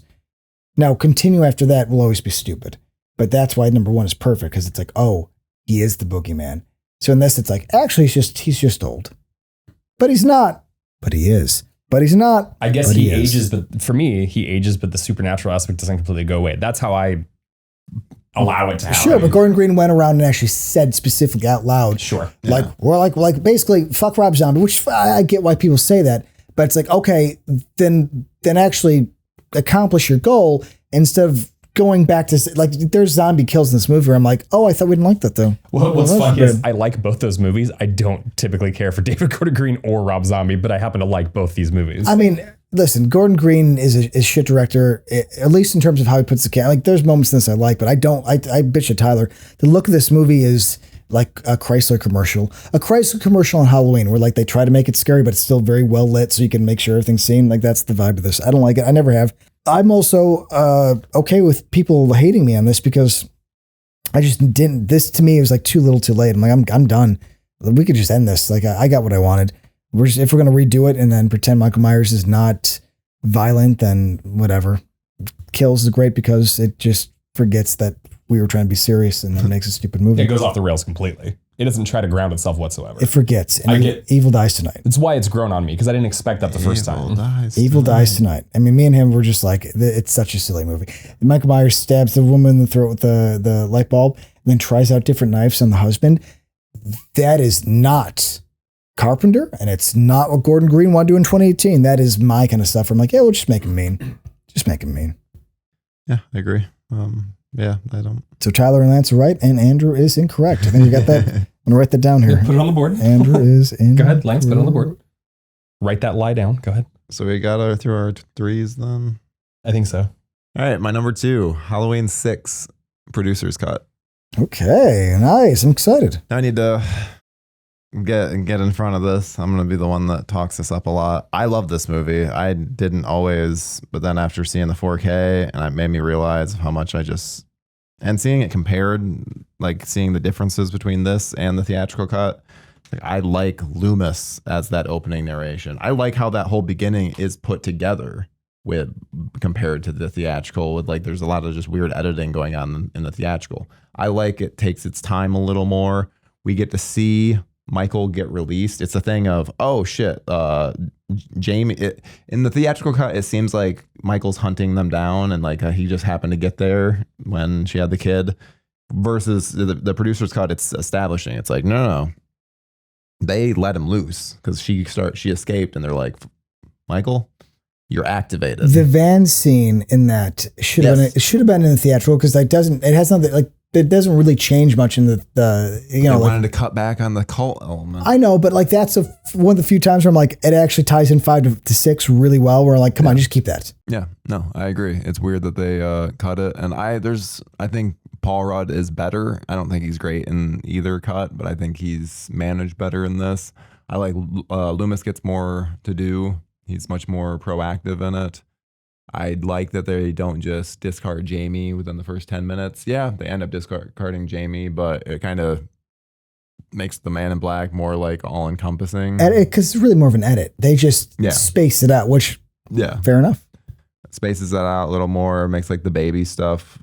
It makes more sense to me personally, though. I mean, there's the flaw in both films of like, if that baby cries, Michael would have just murdered that baby immediately. For a long time, I had the same opinion about the Cult of Thorn.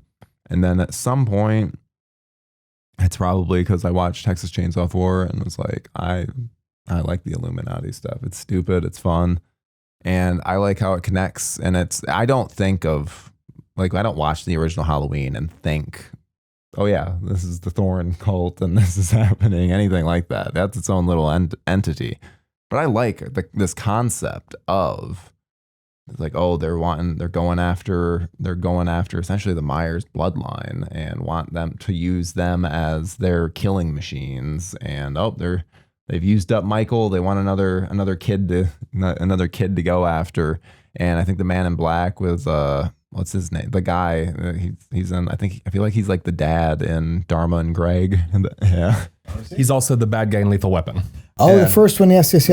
Yeah, and like I assume it's in the theatrical cut of Loomis being like, I got plastic surgery, Why so they I don't cut that out? scare the children. Yeah, it makes no sense. So it isn't all just the producer's cut. Yeah, they cut out of the theatrical. Yeah, that's absolutely only the. Which I like that. I like that again, and it's a little more like, it just makes a little like, I like everything. And like the score, it's more subtle. Lance obviously loves Well, it's more authentic. Yeah, it feels more Halloween. Yes, 100%. Halloween like, and I like how they go from Barry Sims and all this stuff that's happening in the film. The moment where Paul Rudd as Tommy finds the body in the tree, it's like extended. We get to see Rudd walking through this like Halloween landscape, which very Halloweeny. Like, I like how Halloween it is, and I like the look more because they settle down with the crazy cuts. It's a lot more just straightforward, which I like. You get to see,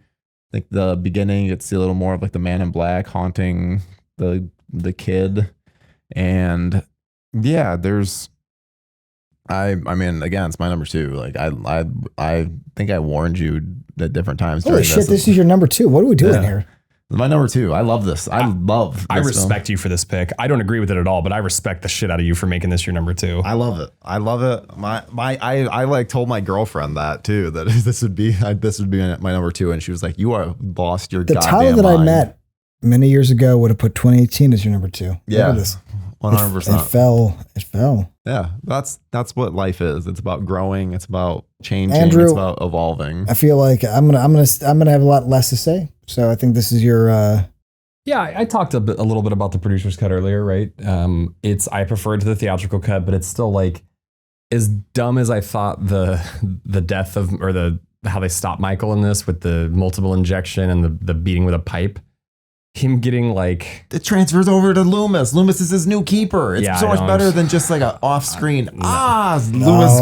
But remember, I hate the Thorn Cult more than anything else. So that's like the pinnacle of bad choices for me. And him just going, wow. I do love that both cuts use that scream. It's just one of them is potentially killing him off screen in the theatrical cut, and the other one is him. But I also like how it's almost a comedy where he looks at it and then there's a pause and then he realizes, oh no!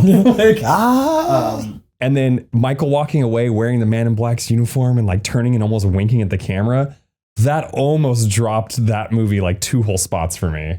I think I agree with Lance more. Like I prefer the brutality of the theatrical cut, but then something about like Jamie living only to get shot in the head in the hospital is just horrifying. Yeah. And like, so how cold-blooded it is. I like... It also makes more sense as to why Loomis would come back in the action. It's like, oh, I have to go deal with like Jamie because he's like resistant to like, because also it's another thing. Wynn shows up and he's like, I need you to take over for me, even though you're like 20 years older than me. Yeah.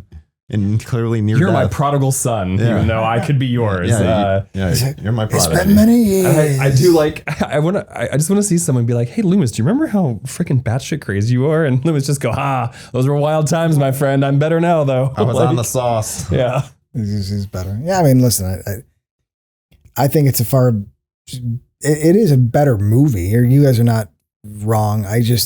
It's the wrong movie for me. And for all the reasons you guys love it.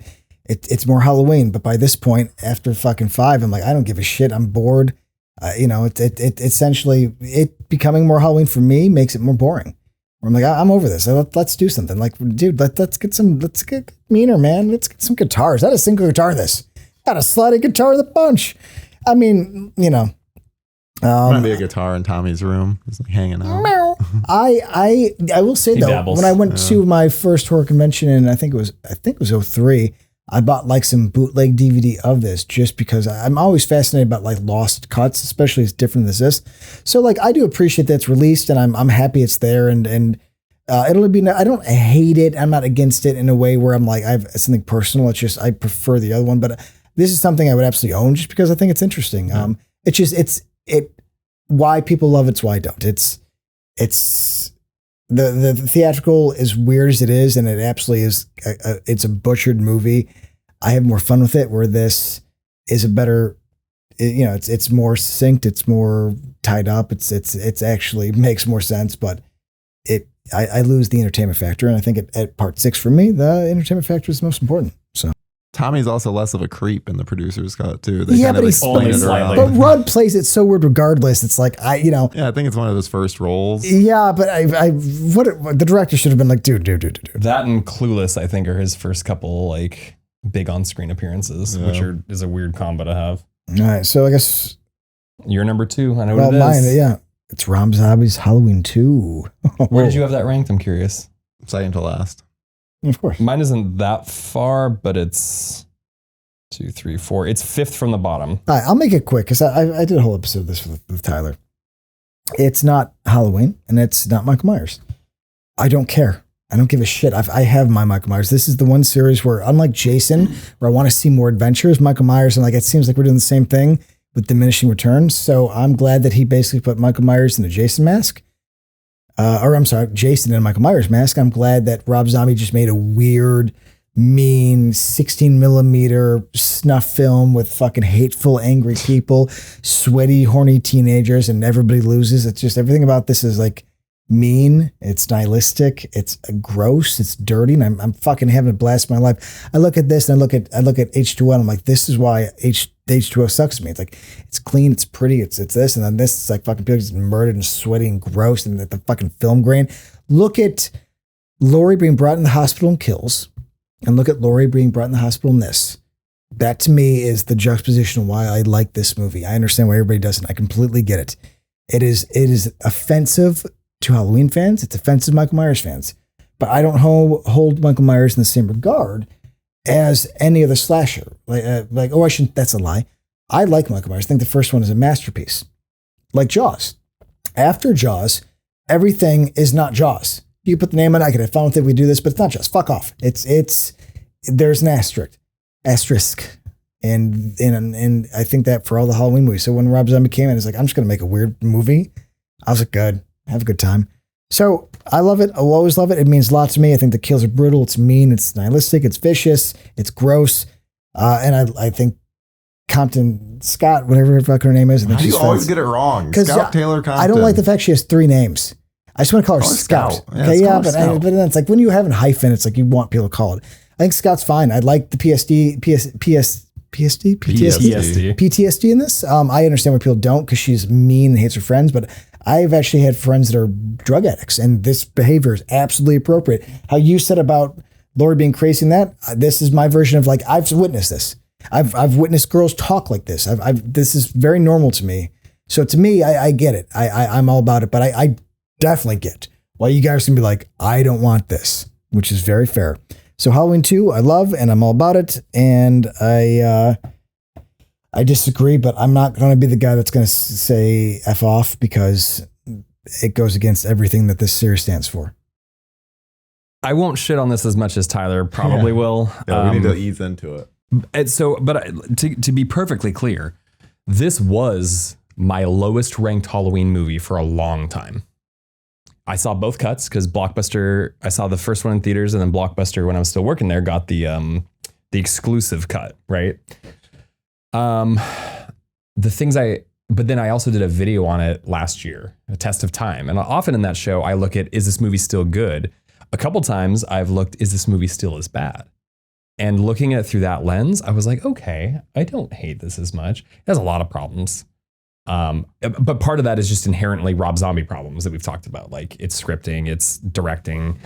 White trash characters. Yeah, I don't care for the mask. I don't care for him talking. I don't love... Talking sucks, I'll give you that. I don't love Malcolm McDowell's character in this one, especially the attempted arc at the end when he's like, oh, I am a scumbag, and then just dies anyway. Well, I guess depending on what cut he dies, right? He doesn't die in both? He dies in both. Does he die in both? Okay. She doesn't die in both. No. Okay. Well, who's she? Scout Taylor Compton. Yeah, she only dies in the direct Yeah. Scott. Brad Dourif being emotional over his dead daughter is just a ridiculously good scene. Like it's way too good for this movie, if we're being honest. I agree. He doesn't agree, so I'm going to say it right quick. When it has the flashbacks of like, what's her name, like opening Christmas presents, I'm like, fuck, I don't even have kids. Well, and then I just remember him like he's trying to support Laurie. He's being the fun, silly dad about making pizzas when they're living together. And even though she's going through absolute hell and depression, she still like sees it. So there's a lot that I enjoy, but it's also... It's almost not a Halloween movie anymore. It's not a Halloween movie. And so, which is hilarious because I'm going to call myself out before anyone else does because my number 2 is Halloween 3, which many people think is not a Halloween movie because it doesn't have Michael Myers, but it has the name.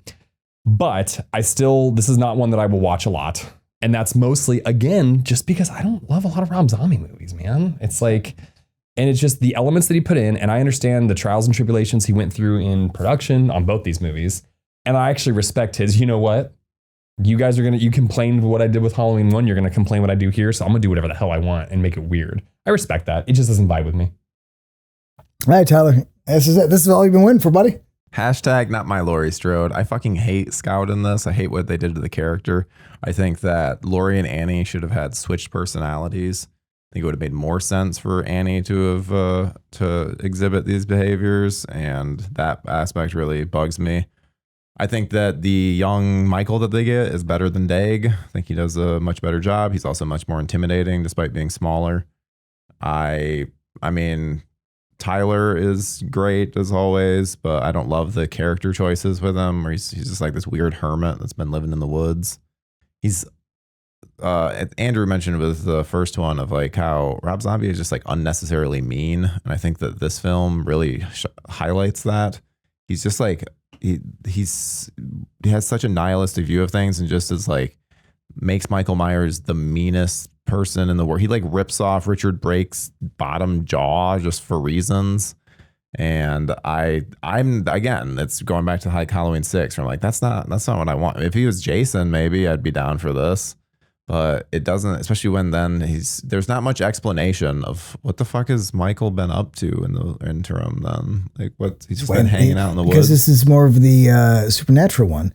Where Michael's like waiting for Halloween and waiting for the connection, eating fucking squirrels, maybe? It's like Halloween 5, right? He randomly wakes up. Yeah, but unlike Halloween 5 where he's sleeping, like this motherfucker's in the woods like foraging. So I want to see the Jeremiah Johnson meme, but with Halloween 2, him where he just getting taken care of by a hermit. We just don't see the little hermit that's taking care of big Tyler Mane. The hermit. Tyler Mane's like fucking walking around. Well, he's who would it hunting. be for Rob Zombie? Who are we missing? It'd be Bill Moseley, right? Because he's not in it. And give me this at least. This is the first movie that shows him traversing terrain to get to Haddonfield. Walking.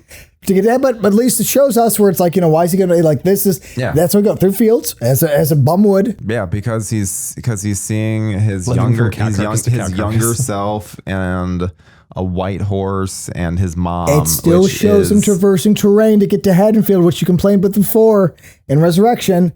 Yeah, we get to see that. That's great. But it's also connected to my least favorite part of the movie, which is the fucking the white horse and Sherry Moon Zombie being so bad.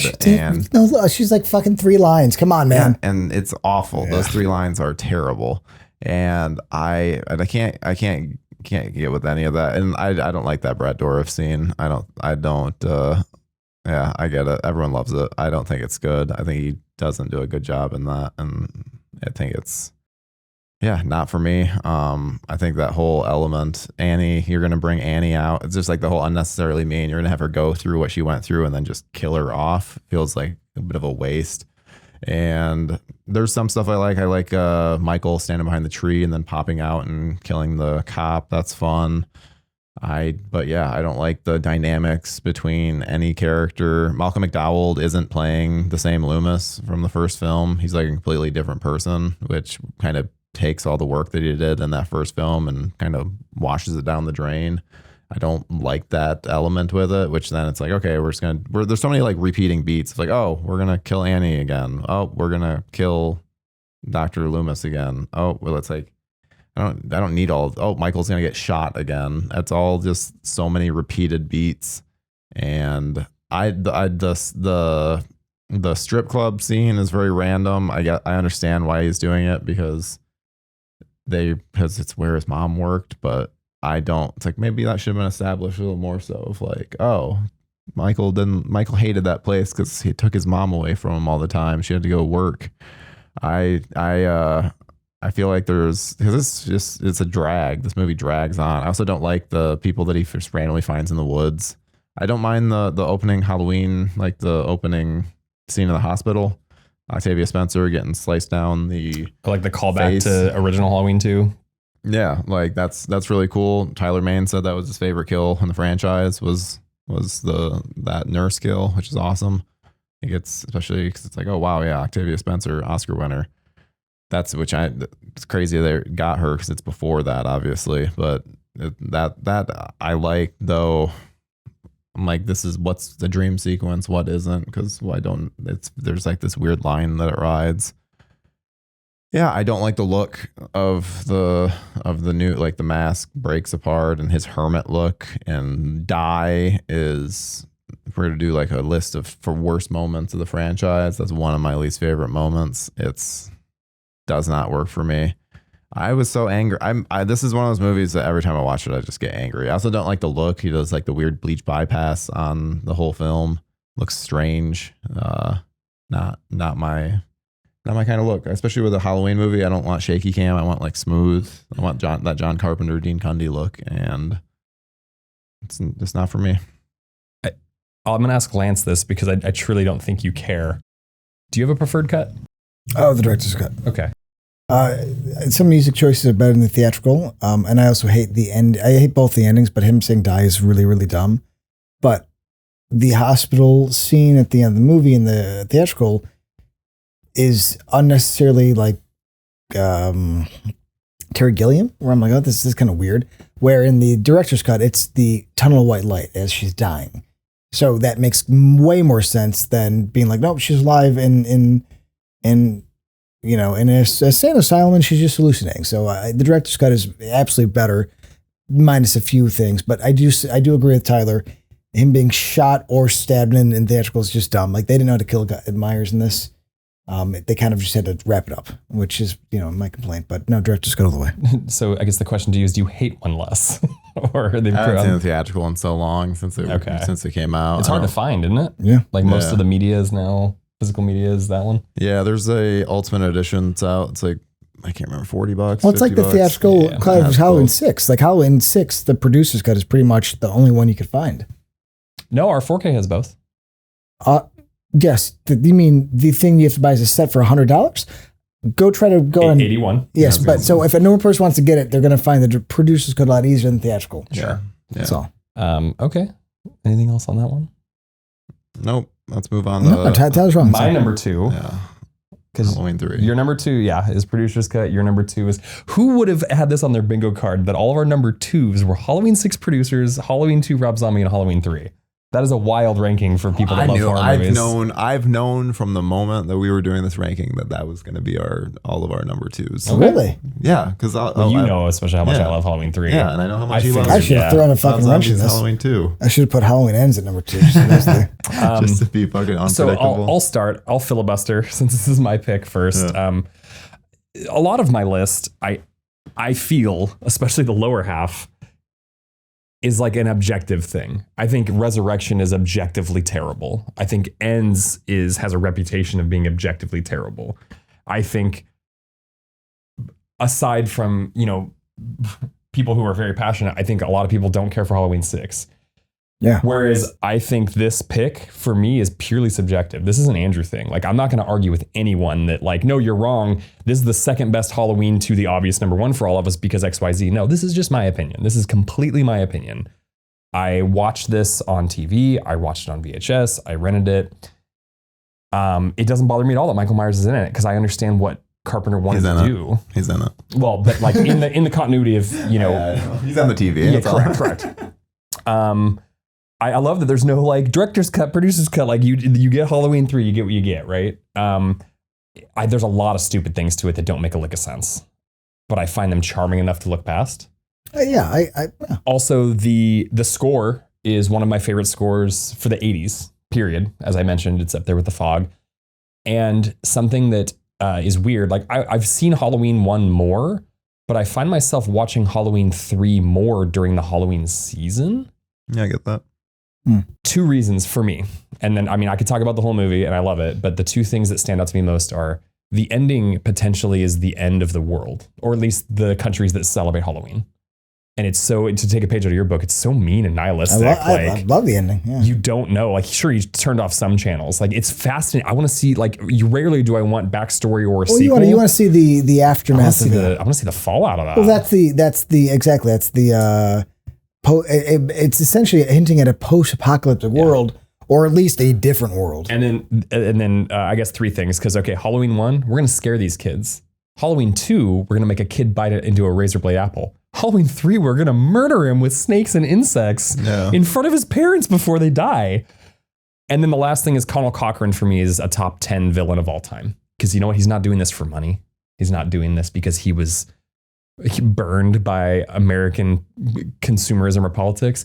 He's doing it because the hills need to run red again. Yeah. The children need to die for our sins. Like, and he tells him,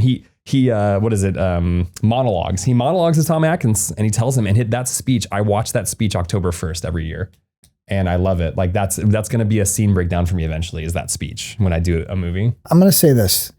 I do fluctuate where this goes to my list just because I'm weird to lists. Mm-hmm. And I'll be honest, sometimes if I'm vibing really well, I love it more. Sometimes maybe it's a little too slow at moments. But I will say that because I don't have much to say on this because I think we had a whole episode where we really Sure. spent a lot of time, which is in the end, I was wrong as a kid. I hated this because without Michael Myers, and even if depending on the time, like again, I won't hate this movie ever again.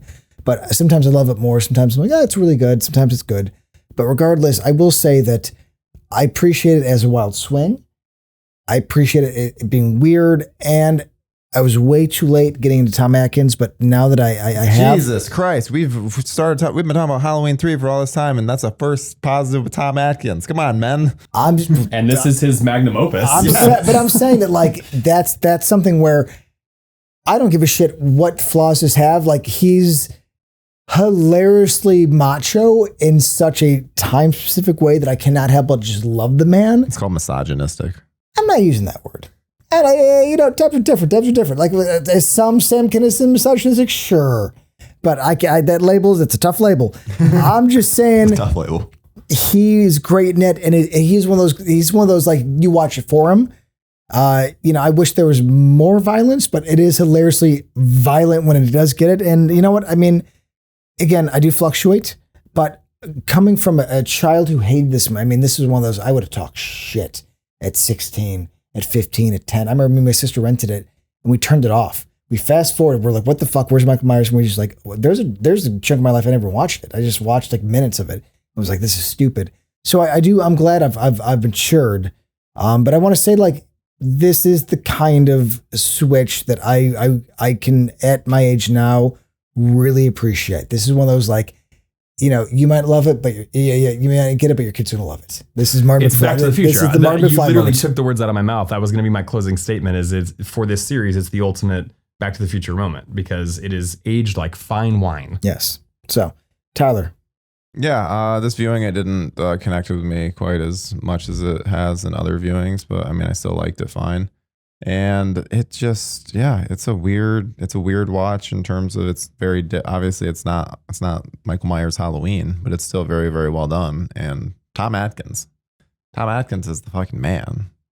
That's all there is to it. His weird relationship with women in this. Oh, I Hey, picture Ben, his him. kids? I picture him watching that interview where Sean Connery said it was okay to smack your women around every now and going, yeah, you know what, Sean, you think you're right. You make a good point It was there. open fist. I mean, Was it? yeah. The moment- Barbara Walters. Correction, affection. The moment he's gonna go with the daughter of his patient that died to help her out on this case, and he has to call his kids and call like his baby mama and be like, yeah, I'm going to this convention, medical convention. I see. What's the hotel room number? How dare you ask me the can call. address of where I He will gets be? pissed and like, fuck it. He's like, damn near hangs up on her. Do you remember that moment? She goes, "Your kids don't remember your face."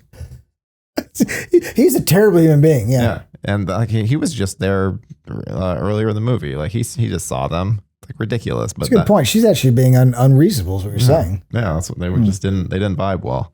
But the that whole element, and he's like fucking has a 6-pack of beer then he takes with. He's like, oh yeah, he's gonna get down. Then he like literally sucks the girl's nipple like when they're getting down and busy. There's so much in that. Tom Atkins is the man in that. That wasn't movie. even in the script. Tom Atkins is like, hey, this is what's going to happen in the scene. This is going down. Yeah, we're getting to it, and then like Marge Gutman getting like Zapped. The laser, yeah. lasered. Like there's really cool stuff in it. The violence is really well done. It's probably the most violent of the first 3 movies, and it's just funny because I obviously like the Thorn cult element. I don't love the weird robot cult in this. The Stonehenge. I still remember like all the Stonehenge stuff like comes across corny to me, but yeah, I like the Halloween feel of it. The ending is amazing, even if I do feel like they should have just cut or at least trimmed down the scene where she's revealed to be a robot and goes after him. It's a big It issue, keeps like, going It's one of the on. things I don't. She should have been human, been fine. Like her being a robot is just like a. It's or just trim it up. Like it just goes on forever. Or then it's like, oh, now her arm. Now it's like, oh, it's like, okay, let's fucking move this along. The novelization goes into like it's a much better explanation of like when it would have happened for her and Okay. like because she wasn't always but again like that's probably the writer of that going that doesn't make any sense. I'm gonna add some story I bits to gotta this. fix that. Yeah. It's that invasion of the body snatchers angle, which it's but also, did we find out like what they do with the original people? I assume she's just dead. I gotta imagine they're dead because they can't like keep them like locked. What if they get out? You know, like yeah, that's true. Yeah, I mean, I still like the film, and I don't know, I ranked it lower just because I don't rewatch this one a ton. I rewatch it every now and then, but the not having Michael Myers is a kind of it's a sticking point for me because I'm like, if I want to watch Halloween, I'm like, I want to see Michael Myers killing people. Well, I respect the people that, you know, if you want to give me the argument, like, well, it's not a Halloween movie, but you can admit that it's a good movie, right? Like, Yeah. Well, that's my big argument. Yeah, I think it's a great Halloween movie. Halloween is a season. The problem is having Halloween in the title dictates that, as Tyler said, Michael Myers. Easiest fix, call it Season of the Witch. Yeah, and Season of the Warlock. been saying that forever. And I guess There's no witches. That's a warlock. That's a good point. I That's a good guess. point. But then again, the lack of Julian Sands in this movie does hurt it. Yeah. And it creates false advertising. I'm just saying, like, well, where's Sands? Where's my buddy Sands? No, it's you know, listen, Halloween 3 is the dumbest thing they could have done. It is a part of its legacy, which is why it's always going to have that weird. It's got a stigma to it. Yeah, and it is what it is. Like, as much as I could say, well, and Tyler agrees, and you agree, they call it Season of the Witch, Season of the Warlock. Regardless, it's not, though. It's called Halloween 3, and in every fucking ranking chronological movie list, it is 3. Mm-hmm. So, like, it is just something, it's the cross it has to bear, I guess is what I would say. And you can't remove that with it. As much as I want to, you can't. Yeah, for as many timelines as there are to this series, this is a series of one. It's called Halloween 3, but it's the only standalone movie in the series. Yes. Yeah, I agree. Yep, that blue text that David Gordon Green was trying to ape. Yeah. Wrongly so. Bastard. I remember being really excited, and boy, did that make it even harder to like. So I'm assuming we all have the same number one, which is Ends, correct? Oh yeah. You want to talk about why you love Ends real quick? I thought I did. Do I have more to talk about? Yeah, I mean, we're just summing up here at this point. Well, Corey was the best thing to happen to horror, not just Halloween, but like when they brought Corey in, just when I think I couldn't like a character more, he kept proving me wrong every 10 minutes or so. Like, And honestly, I mean, talk about the Clark Kent effect. Like, the actor is such a buff, big dude, but those glasses and the messy hair, I'm like, this guy must be 120 pounds. I mean, when the band kids basically bullied him, I was like, of course, it's David and Goliath. Like, I'm talking the writing, the directing. I don't want to use the word masterpiece, but cinematic gold would be probably where I'd land. I think untouchable is something I would refer to it as. It's just, I would not change a single thing. So, Tyler, are we thinking Godfather 2 or Apocalypse Now level of greats? I mean, I just want to know, like, where in the realm of style you put it. Yeah, I mean, I think when we talk about like the Spielberg shot or the Hitchcock shot, we need to call it the David Gordon Green effect. Going green. Going green. It's going green. Yeah. All right. Obviously, we're being cheeky here. Our number one is the original 1978 classic Halloween, and it's amazing. It's Jaws level of good. I can't believe we're coming up on the 50th anniversary just 3 years away. And here's the problem with this.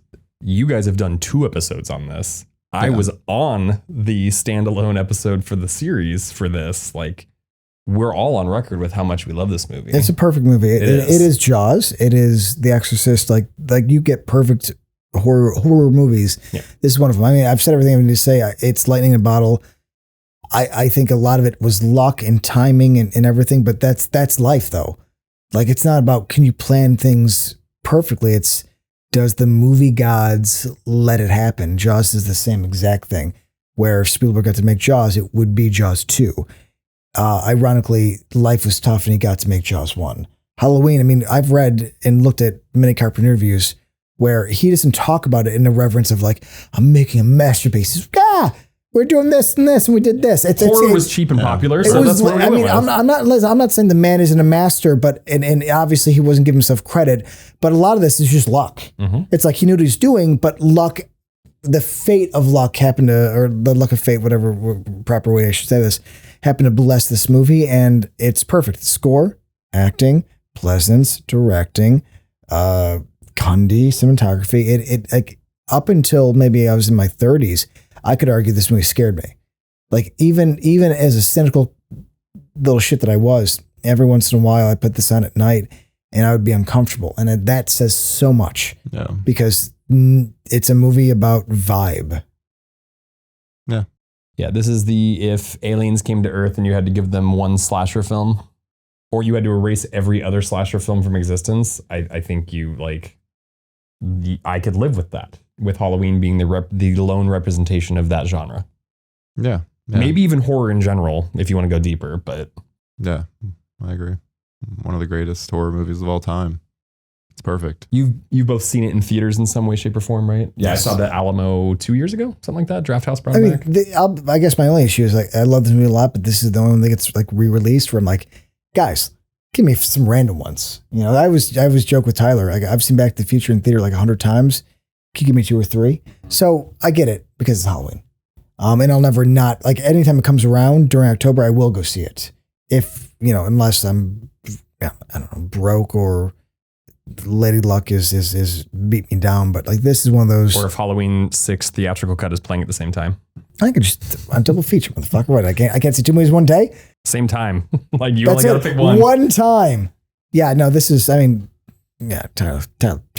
Yeah, I watch Halloween usually twice in October because I'll watch it sometime at the beginning of October and then I watch it on Halloween. Can't remember the last Halloween that I didn't watch this film. It's a tradition for me.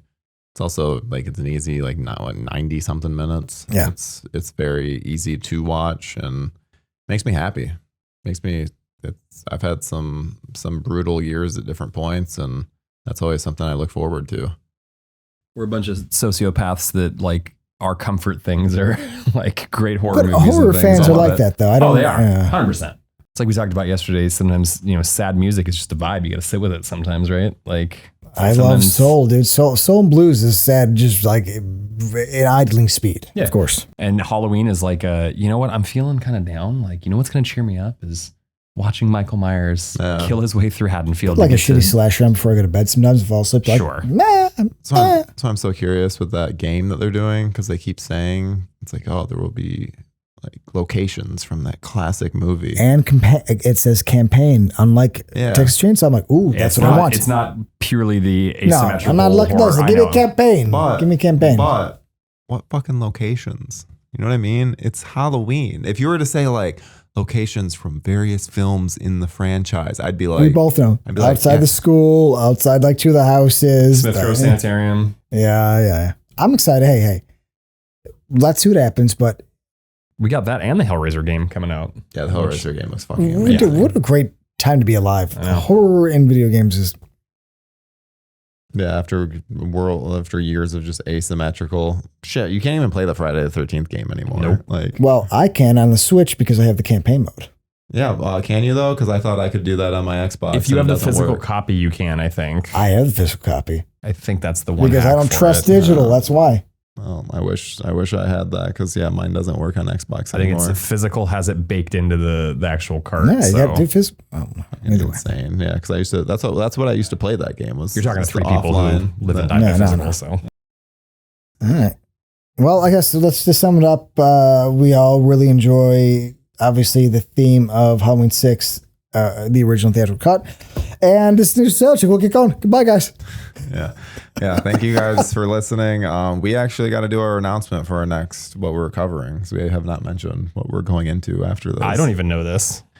We've mentioned it. You probably just didn't take it in. We are covering Mike Flanagan's Midnight Mass. You absolutely told me. I retract my previous statement. Yeah. Really looking forward to it. It's 7 episodes. We're gonna dedicate an episode to like each one. I mean that's the plan at least. I guess we're gonna play it by ear in terms of maybe we should have 1 and 2 like pair it up that way. Yeah, let's not lock ourselves in. Yeah. We have an idea, but we're going to cover the series, which I think is more important. That we love Flanagan. That series has moved us, and in fact, between or above Tyler's right shoulder, slightly to the right and up, you'll see Tyler's right shoulder. Oh right. Yeah. You'll see. I don't know if it's on camera, in the but frame. Yeah, it's in the frame. Midnight Mass because it's very important to me. That's my favorite Flanagan series. I know the first one is what put him on the map, but that's my favorite one. I don't know yet. It to me, it's I can't tell. It's 1 and 1A. Yeah. Honestly, it's either the best or it's the best. Also, It's my favorite. It's one of my favorite shows of all time.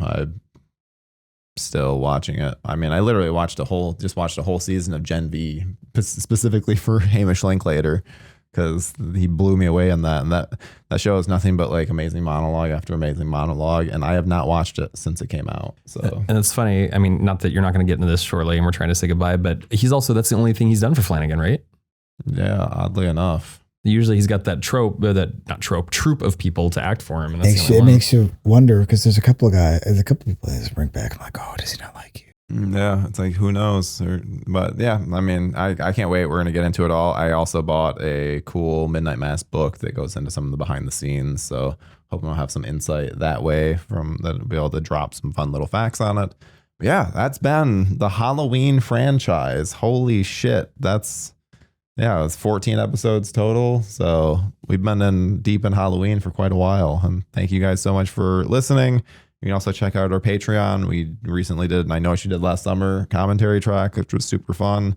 We recorded a roundup as well while we were all together, talked about various things. It was a lot of fun. Make sure to check that out. And we're also, I think by this time it's already should have been decided and sent out, but we did a giveaway where we gave away Halloween 2018 to the Steelbook to a lucky Patreon member. So Lucky. Yeah, lucky. I mean, eye of the beholder. Yeah. So, you can make sure that you subscribe to the Patreon for similar things like that. We're going to try to do a little more in the future. And also make sure to check out our merch page, which this isn't technically available on that, though we might try it out. But yeah, this is the kind of merch that you can expect. Fun stuff like this from our John Carpenter extravaganza. And we have a bunch of other cool stuff on there. But yeah, this has been the Halloween ranking episode. We will see you in the next one. Goodbye.